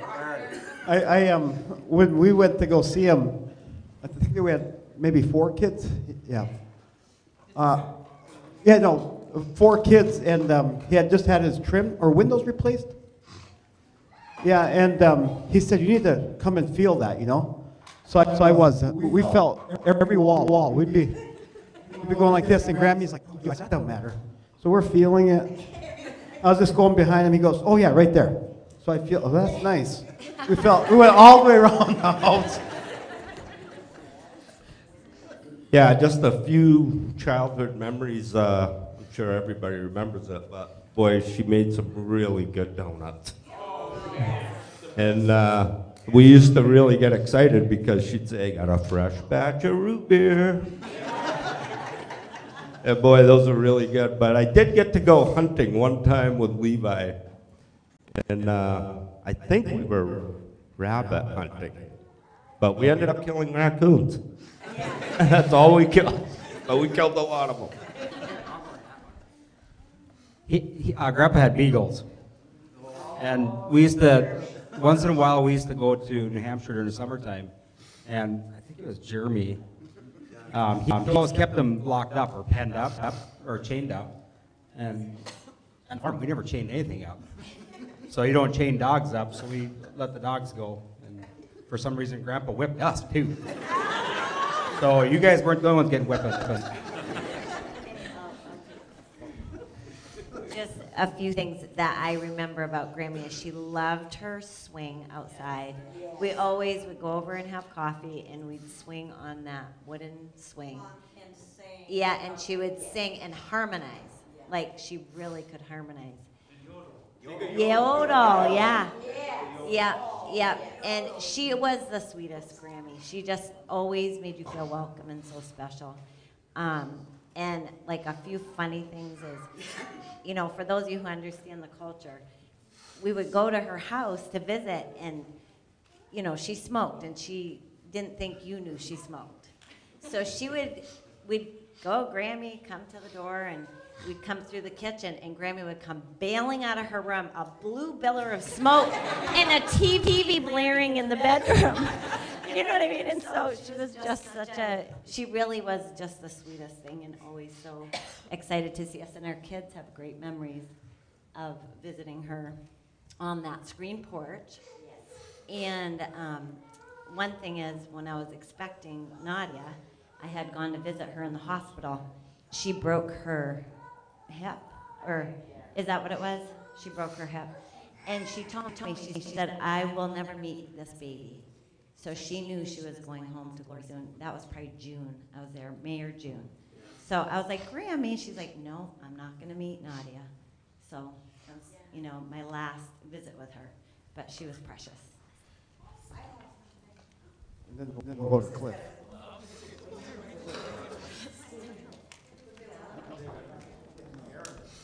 Yeah, Grammy never had a license. I don't remember I mean, it's in my memory. I remember it happening. Grandpa was trying to teach her how to drive. And they went out driving, and then they started coming into the yard, and she made a mistake, and instead of the brake, she hit the gas, and she smashed into a car. And Grandpa was ripping mad. I mean, he did have a temper. And she never drove after that, except for... Yes, she never drove a lot. But there was times when my dad didn't need his car for work. So, and Howard would need our car for work. So I just told her, I said, Mom, you know how to drive.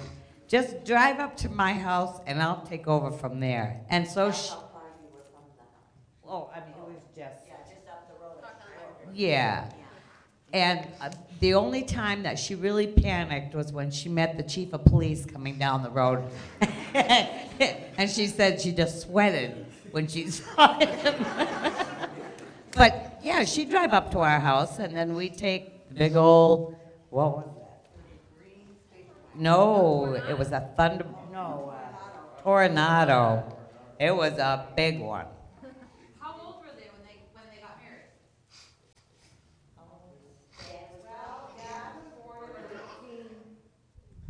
Dad was born in 1971. 1917. He was born in 1917. And they got married in 41. So he was 24. And Mom was 3 years younger. She was 21. So they were actually fairly time. They were older for that time. They didn't have a church wedding. They got married in a house. Her mom and dad's house. I remember one time Joanne and Arby came out. And y'all know Grandpa liked his peppermints. And his, you know, the white ones and the pink ones. And he had a candy stash in the bottom of his drawer. And Bruce found it. Bruce found it. He was mowing on Grandpa's candy, and Grandpa got mad. And Bruce stood up to him and said, "What are you doing?" And Bruce looked at him and said, "You go to work."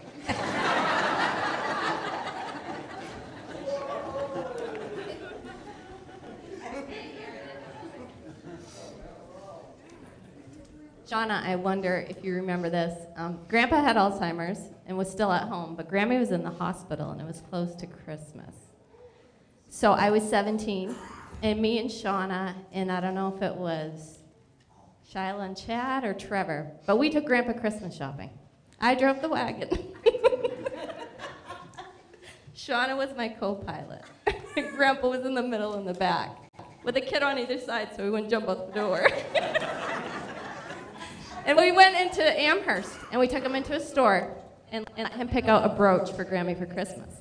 Now, he acted young, you know, like we're like parenting him. I was like, okay, Grandpa, we got to buy Grammy a present. And he picked one out and whatnot. But I was like, that was a fun memory just thinking about that. Because we knew there was a chance he could try open a door while we were driving. So we had kids on either side, so he wouldn't do that. Our grandpa, he had Alzheimer's, and I think me and Mike were up at his house there, and there was a cat he had, and there was a big old tomcat that he hated. Hated the dumb thing, so he'd always go on the back deck on the rail and take off the birds or whatever off the feeders. Well, anyways, he grabs one of the cats that he liked, and he brings it into the bathroom in their house. Opened up the window because he knew the big tomcat was down below it. And he was just like a little kid, laughing like crazy to himself, giggling like mad. Never seen a cat fight so bad in my life. And Grandpa just sat there laughing.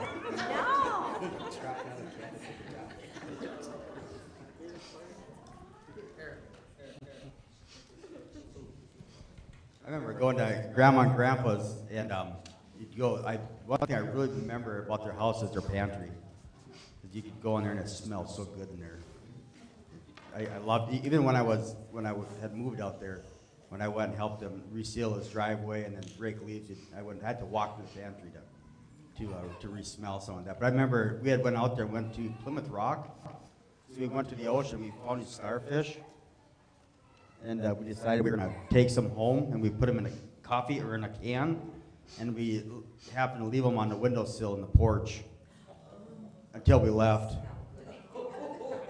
Grandma never said anything to us about it being stinky. They were rotted.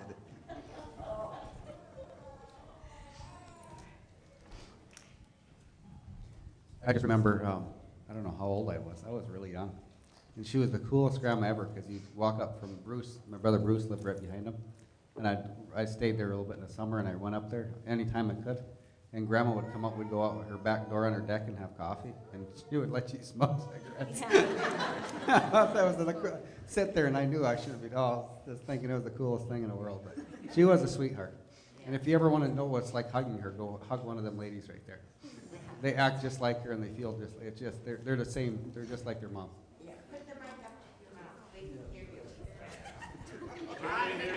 There's one time they had come over to our house and they're having sauna, and so we told him where the sauna was, and he no, at our house, and we had, boy, it was a dilapidated house, but it served its purpose. But there was a dressing room and a shower with a bench, and then you had to go off and find the sauna stove. So they went, they went sauna, they came up, they looked a little sheepish, but, and I said, hey, did you throw any more wood in the stove? And they had to confess. She said, what? I don't even know where the stove was. So they had sat in the shower and took steam.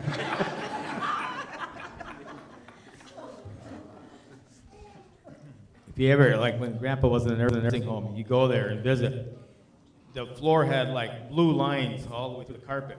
We went down the hallway with him, and he would jump over all the blue because he thought they were water. So he would jump every time he seen a blue thing. So it was kind of, something was kind of funny just to be there. But Grandpa was, when he first started getting it, I remember taking Jaden there, and we're sitting there, and after we leave, Jaden goes, Dad, did you see Grandpa? I said, what? He goes, he's reading a magazine upside down. And that, he literally had it. I had noticed it too, but I didn't say nothing when I was there. But he was reading it upside down and backwards. So he was definitely losing it at that time. But it was nice when, as what talks about, I used to live right behind him, and it was really neat to be able to just run to the woods and go visit with Grandma. Grandpa wasn't there a whole lot after I was there, but she told me, just like Jill, she told me and Becky that Kendra was going to be a girl. I was going to be a girl for sure, and she never did see Kendra. She had died before Kendra was born, but she knew it though. Can I say one thing about Ronnie? Yeah. I want to talk about Ronnie a little bit. I used to think Ronnie was the crabbiest uncle you could ever meet in my life, and we did too, because he would spank all of us too. He was that kind of uncle. We never did anything wrong. I don't know why, but he would spank every one of us too.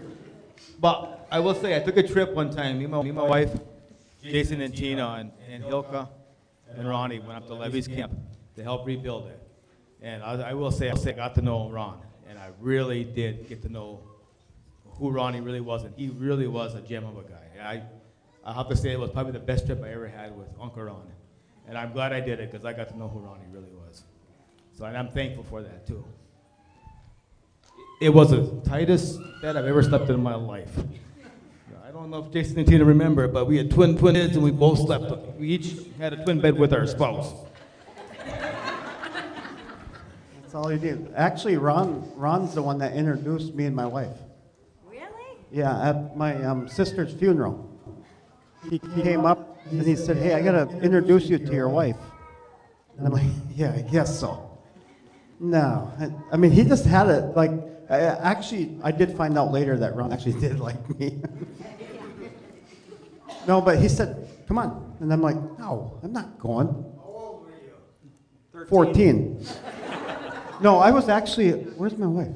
16 or 17. Yeah, I was 17 years old. And so he introduced us, and then he said, here's your future wife. Thanks. And it ended up being, so, what's that? 2 months? Week and a half? Oh, I don't, it was quick though. Yeah, well, she was chasing me, and I finally just quit running.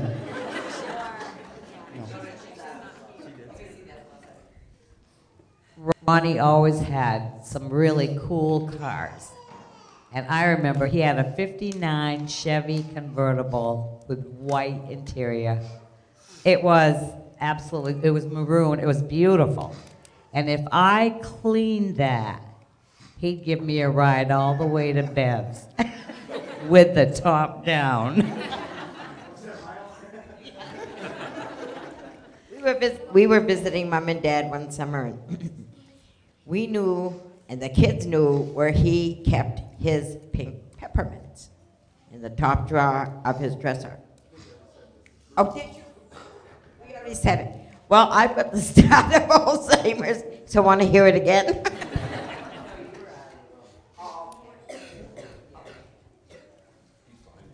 Another nursing home story. Grandpa was a painter. And, when Grammy would land in the hospital, with her arthritis or her heart attack or whatever, I would take Grandpa to the house.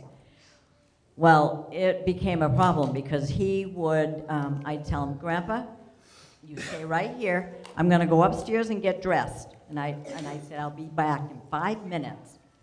Well, you couldn't even be gone 5 minutes. He would be out the door at the neighbor's house. I mean, he was just wandering so bad at that time.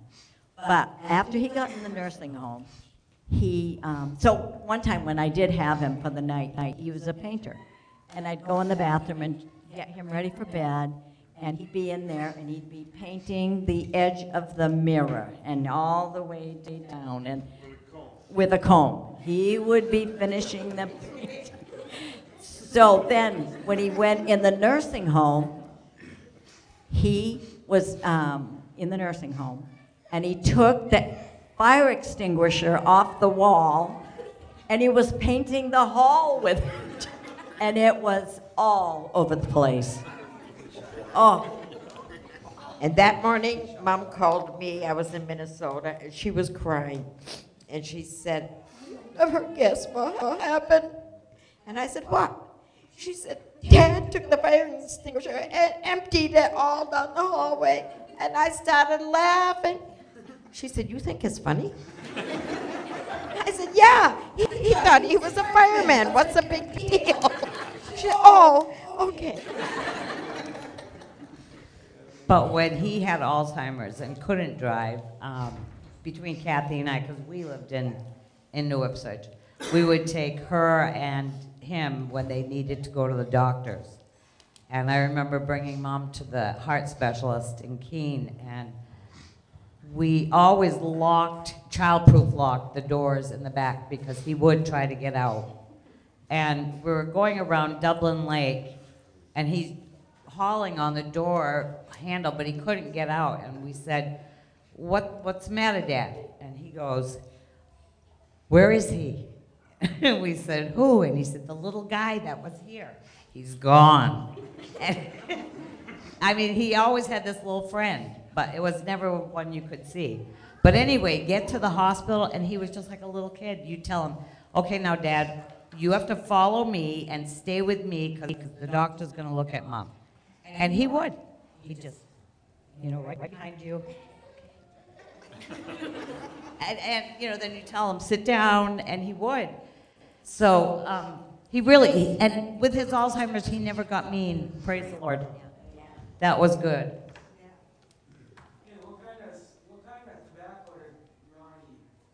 Half and half.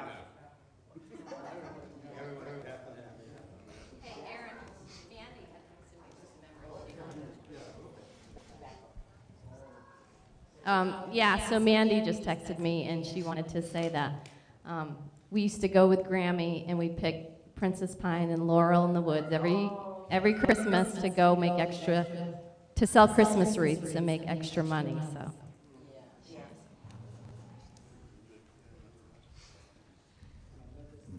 I guess I want to just put a plug in with Ron. He was a tremendous brother-in-law. Guys, no, Ronnie. Yeah, but another story that somebody kind of thought maybe I should mention it, but when I went to give the ring to my wife, or she was my girlfriend at that time, I guess. So I went in there, and I was a little bit nervous, and I think somebody had given me a kind of a pill that you're supposed to take a little bit, helps you in your stress or something. Oh, I never told you that. Okay. No, and so the whole troop was there, and so I had to ask for her hand. But you know what? I had an advantage. I asked in Finn. And you guys didn't know what I was talking about. And he answered me in Finn. So I had an advantage there. What did he say? He said, "Good luck." When Howard asked for my hand, when Howard asked my dad for my hand in marriage, he looked at him and he said, "Only if you take the whole body."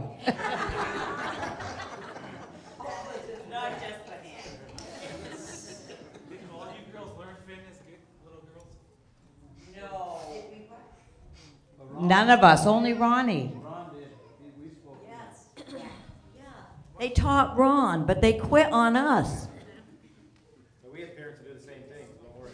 Yeah. Yeah, we never learned it. We learned a few words from Ron, probably, that weren't the best. No, but we learned Yagedma, so when they'd be in the front seat and say something about go to Yagedma, we'd go, yes, yes. Yeah, that means No, that's... but remember, get a game. He had a finished saying it, but he'd put us on his feet, or the grandchildren, and he'd go, get a game, get me cinnamon, up on the board and bake.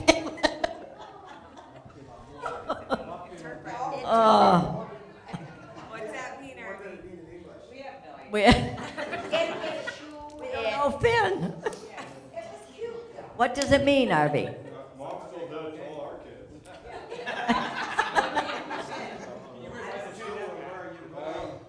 To the preacher's bench or something. Something about where are you going to the preacher's bench? What does that have to do with the baby?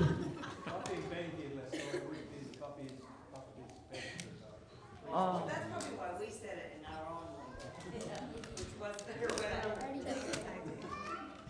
No, we used to say, get a genga, missa menne, papula boila bang.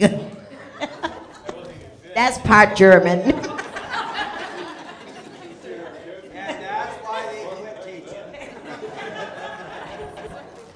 But you know what?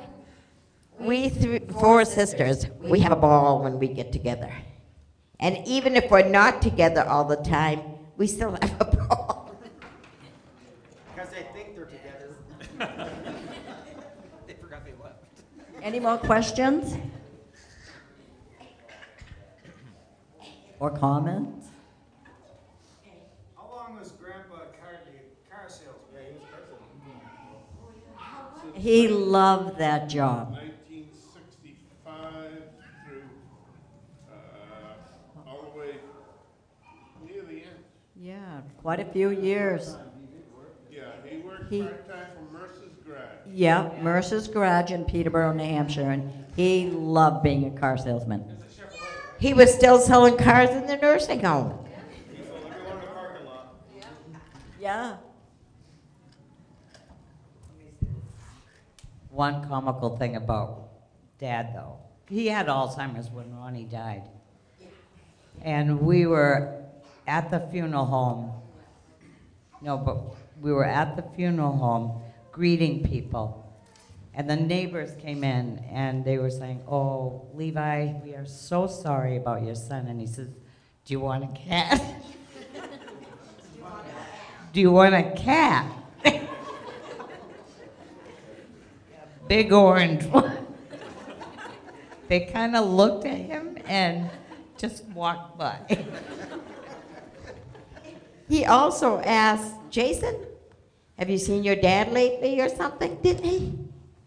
I heard he asked one of you guys. I remember when my dad was in the hospital.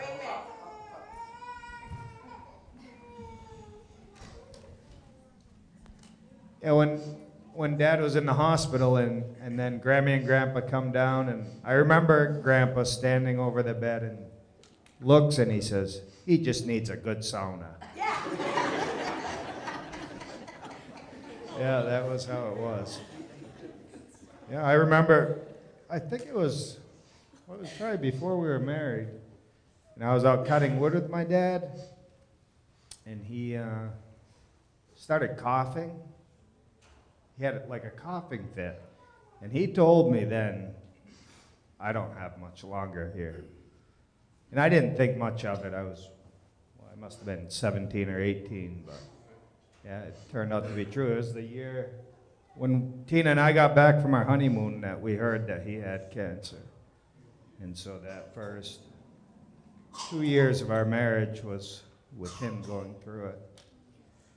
And it was the last thing I heard my dad say was around his bed. And we were all gathered there, us kids. I don't know if Sue, were you there? Was that in the hospital? In the hospital, yeah. Yeah, he was semi-comatose. And I think the preacher was there, Ralph Niemela. And I was at the end of the bed, and he kind of lifted up his head, and he looked right through me, and he said, "It is beautiful." Yeah, unbelievable. That was what we heard. I think he may have talked a little bit with my mom after, but yeah, that was the last thing that I... Yeah. Yeah. Yeah. Right, my dad, Ron. Yeah. And it was, one other thing, I think I was, well, Clifford, you were moved out. Was Raymond out west? So I was the oldest one home. And I'll tell you, it was so nice of God, because when you have somebody who's sick like that, you can't just stop living. But the day before he went into the hospital, God brought rain, and I was framing. And so I had a rain day and was able to spend the whole day with him. So another way that God is always looking out for us, I guess. I was, I married Renee in '86, so I was one of the older outlaws to get in the family, and so I got to know Levi and Edith pretty good.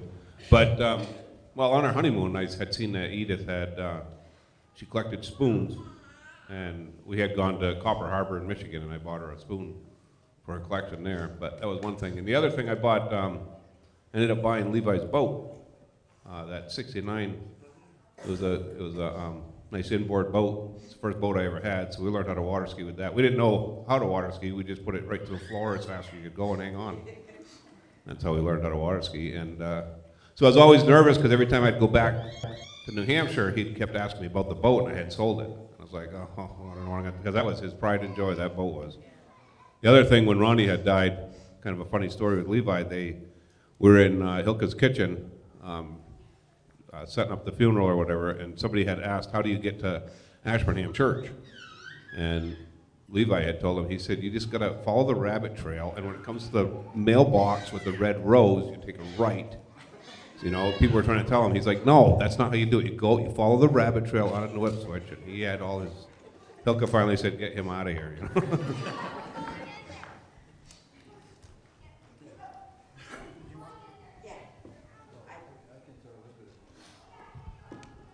Also, Ron, before he passed away, he just called us and told us that, why don't you just come now? And so we got there, was it a couple of weeks before he passed away? And so we were able to spend time with him just while he was still living. And we didn't make it back for his funeral, but that was a powerful time. We shared many things, eternal matters. So for you children and stuff, it was, he met the Creator. So.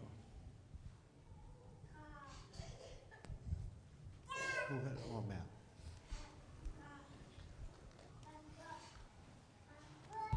This is just a memory of Uncle Ron.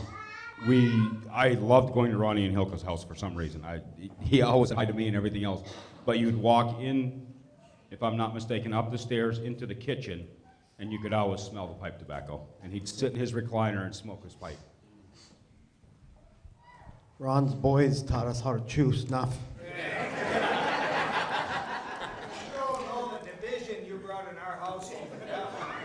It's all chatter.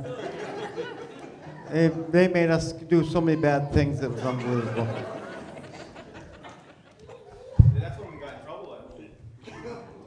When my dad was dying, we thought he was holding on until, well, these girls were there, and no, he didn't die. So we knew he was waiting for Arvie and I to come, because they always say he's waiting for the person is waiting for someone to say goodbye to.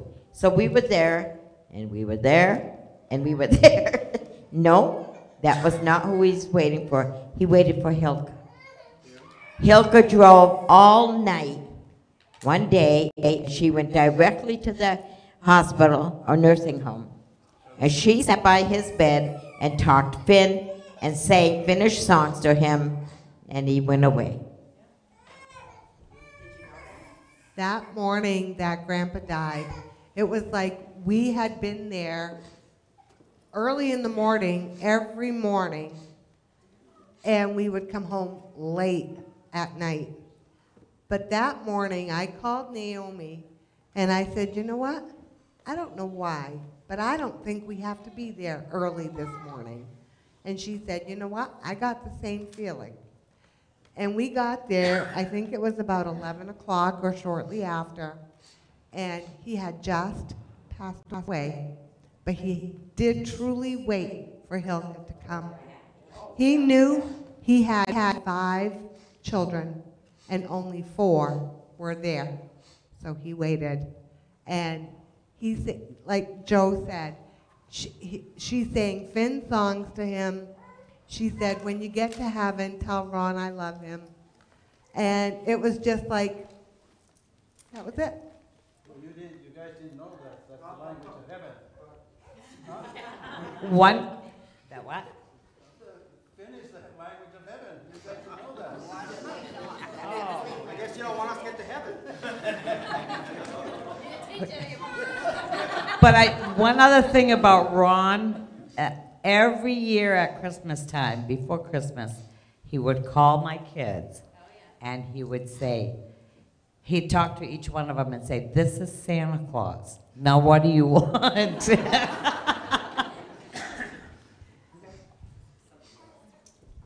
If it's the heavenly language, our parents, we have no hope. So I think tonight we're going to start Finn. So say hyvä. We're good. Does anybody know if Vika's still watching? I'm not sure. What's that? Is Vika still watching? Not sure. I don't know. Because when Grandpa died, my wife and I couldn't make it to Grandma's funeral, so we were heading out to come out to the funeral, and we made it to Toma, Wisconsin. My van blew the front differential, so we ended up getting a rental rig that we sat in a motel for 2 days. Yeah, before we could finally get a rental car. And we ended up putting brakes in it in New York so we could come down the mountains in Vermont. And we didn't know if we were gonna be able to make it because we had spent all our money at the motel because they would reimburse you for it, but they wouldn't pay for it. Well, Bika and Danny sent us some money. Oh, wow. And that's the only way we got out there for Grandpa's funeral. Mika said she's watching. She is? Yeah. So thank you, Bika. That was very honest, or very awesome of you. I used to go over to Ronnie's house because Renita was one of my good friends. And I just remember him laying in his recliner when he was getting real so sick and stuff. But he was, I mean, I was there quite a bit, so I kind of knew some of the family, but.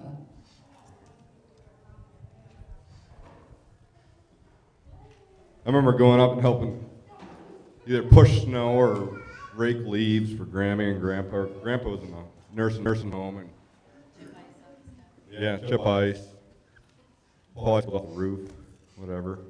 And Grammy would get so bugged because she'd try to pay us. Like, no, I'm not taking your money, Grammy. And she'd be, well, like, you want a cup of coffee? Oh, yeah.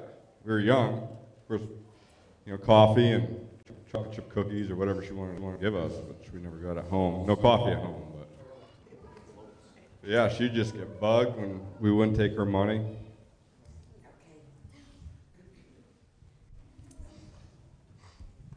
One thing, and then before we leave, can we sing 558? Blessed be the time. Yeah, okay. But Matt, wasn't Grammy there when you and Mike blew up your faces? Grab.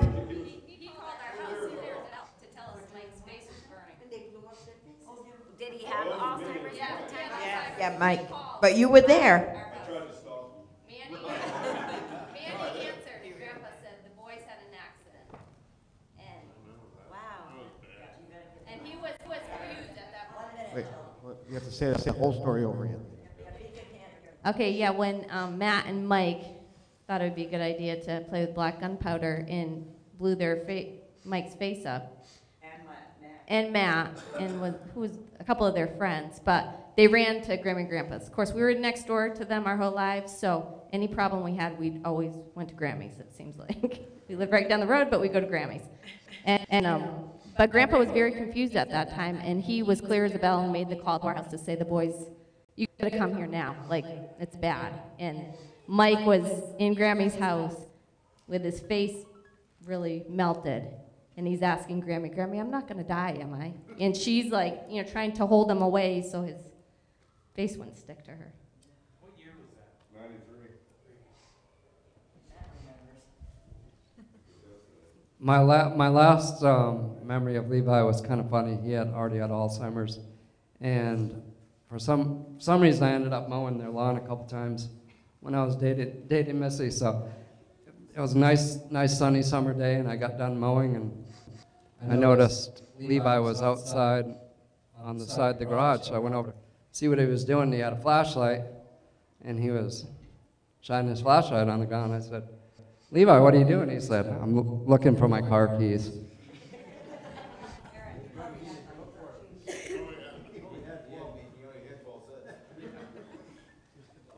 So when I met Grammy and Grandpa, obviously I wasn't in the picture for very long, but the one that struck me was their relationship. And when I saw how much they loved each other, it's always been in my mind, I want that with Jason. And one story I remember, we went over there one day and they had the ladder up, and I think Grandpa was painting the eaves. And Grammy's like, yep, I sat at the bottom of the ladder. I'm like, why would you do that? And she's like, because if he fell, I wanted him to fall on me. And just their relationship is amazing. And just, a side note, when my kids ask me, what are you going to be called, Mom, for when you're a grandma? And I'm like, what, I just loved Grammy, so I want to be a Grammy. So I'm Grammy. Yeah, after Grandpa went into the nursing home, we'd have Grammy over. I don't remember if it was Thursday or whatever. It was once a week, but she was the reason we kept an ashtray in our house still. And she was the last person to smoke a cigarette in the house. But I remember her telling me that did she have a heart attack and then came back? And I remember her telling me that. I asked the doctor, do I really have to quit smoking? And the doctor said, no, you can smoke all you want. So she was pretty happy she had the doctors okay with that. I wasn't about to get in the way of that. So that ashtray stayed until Grammy left. Oh, you're not kidding. I don't know how much longer you guys want to go. Does it matter? Okay, well. Well, I just gotta I don't know if you probably know the story better than I do. When Ron used to come up for hunting, he used to, like Aaron said, he'd whip us just as much as his own kids. But I think one time you were driving him out to the deer stand, and it was over at Kangus's, and it was all, like, where we lived was all gravel roads. So before drifting was a sport, we used to drift every vehicle that my dad owned as much as we could on these gravel roads. So Aaron was bringing Ron out to the deer stand, and I think it was in your own heart, you're thinking, it's about time I get back to Ron. So every corner Aaron hit, like 3 times the speed you should have. And I think by the time he got there, I think that was his first heart attack. Wasn't it? I just remember him yelling at you about driving. No, I never did anything like that to Ron. You want to, let's end it. You want to end it with prayer? And then what we were thinking is, Jason is, to come up here and also just pray for Bika. Yes. We sure wish that you could have been here, but we understand. But we know that, I guess just know that we are in prayer for you every day.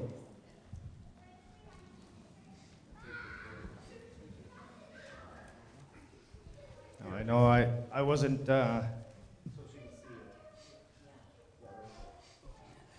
wasn't too successful in following Aaron's advice. I know I haven't talked with everybody here, but everybody that I've talked to is a testimony of the godly heritage that Levi and Edith have left here on this earth. It's been very encouraging for me. I know we go to various churches, but all that I've talked to have said that God is the one who has carried them thus far. And each one of us, Bika and Dan, have their struggles, we're aware, but there's also all of us. I mean, this life, it is a struggle, and I suppose with Tina and I just losing our baby, it's natural to talk of them things. I also know the power of prayer. Tina and I have been carried by many of you, not just last year, but on a few occasions. So I think it's fitting. Arvi asked if I could find a scripture, and I think the 23rd Psalm is a good scripture to close with. So I'll read then in Jesus' name. The Lord is my shepherd, I shall not want. He maketh me to lie down in green pastures. He leadeth me beside the still waters. He restoreth my soul. He leadeth me up in the paths of righteousness for his name's sake. Yea, though I walk through the valley of the shadow of death, I will fear no evil. For thou art with me. Thy rod and thy staff, they comfort me. Thou preparest the table before me in the presence of mine enemies. Thou anointest my head with oil, my cup runneth over. Surely goodness and mercy shall follow me all the days of my life, and I will dwell in the house of the Lord forever. Amen. Shall we humble our hearts in a word of prayer?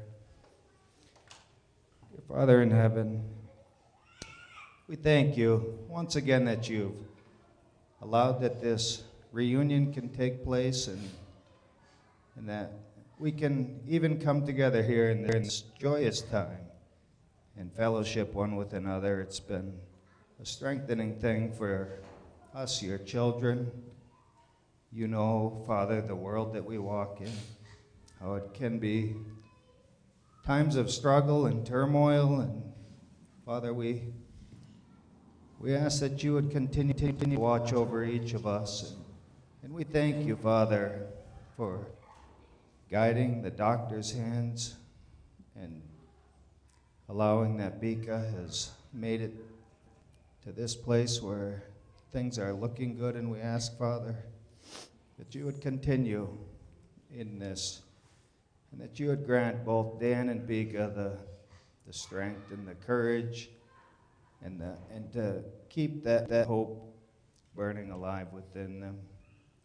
And most of all, Father, that you would keep that hope of eternal life above any other hope, that would stay within. And Father, even for all of us gathered here with our struggles and our trials, we all have these things, that crosses to bear. Father, help us, and help us to love one another and help each other through these times, because we know that you have commanded us that we would show this love to one another, that our joy may be full. And surely here I have felt it, and I'm sure we all have felt it, that love burning one for another, and most of all, that love for the truth of your word would stay fresh in the hearts of each of us, that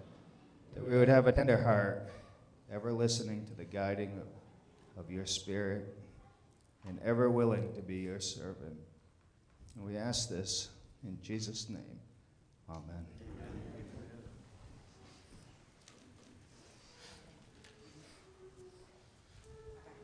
So we're going to close with song 558.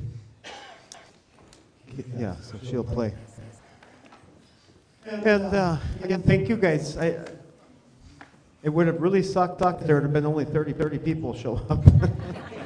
for the reunion. So thank you, especially the ones that have traveled far. We really, really, really appreciate that you guys made the trip. We really appreciate it. Tomorrow again at 10 o'clock, we have brunch. And it looks like the weather's going to change a little bit, so it might be actually pretty decent. Yeah, tomorrow, so. Anyways, so good evening. And there is refreshments still. Yeah, there's still, yeah, don't leave until you eat. We haven't ate enough today. No, yeah, starving.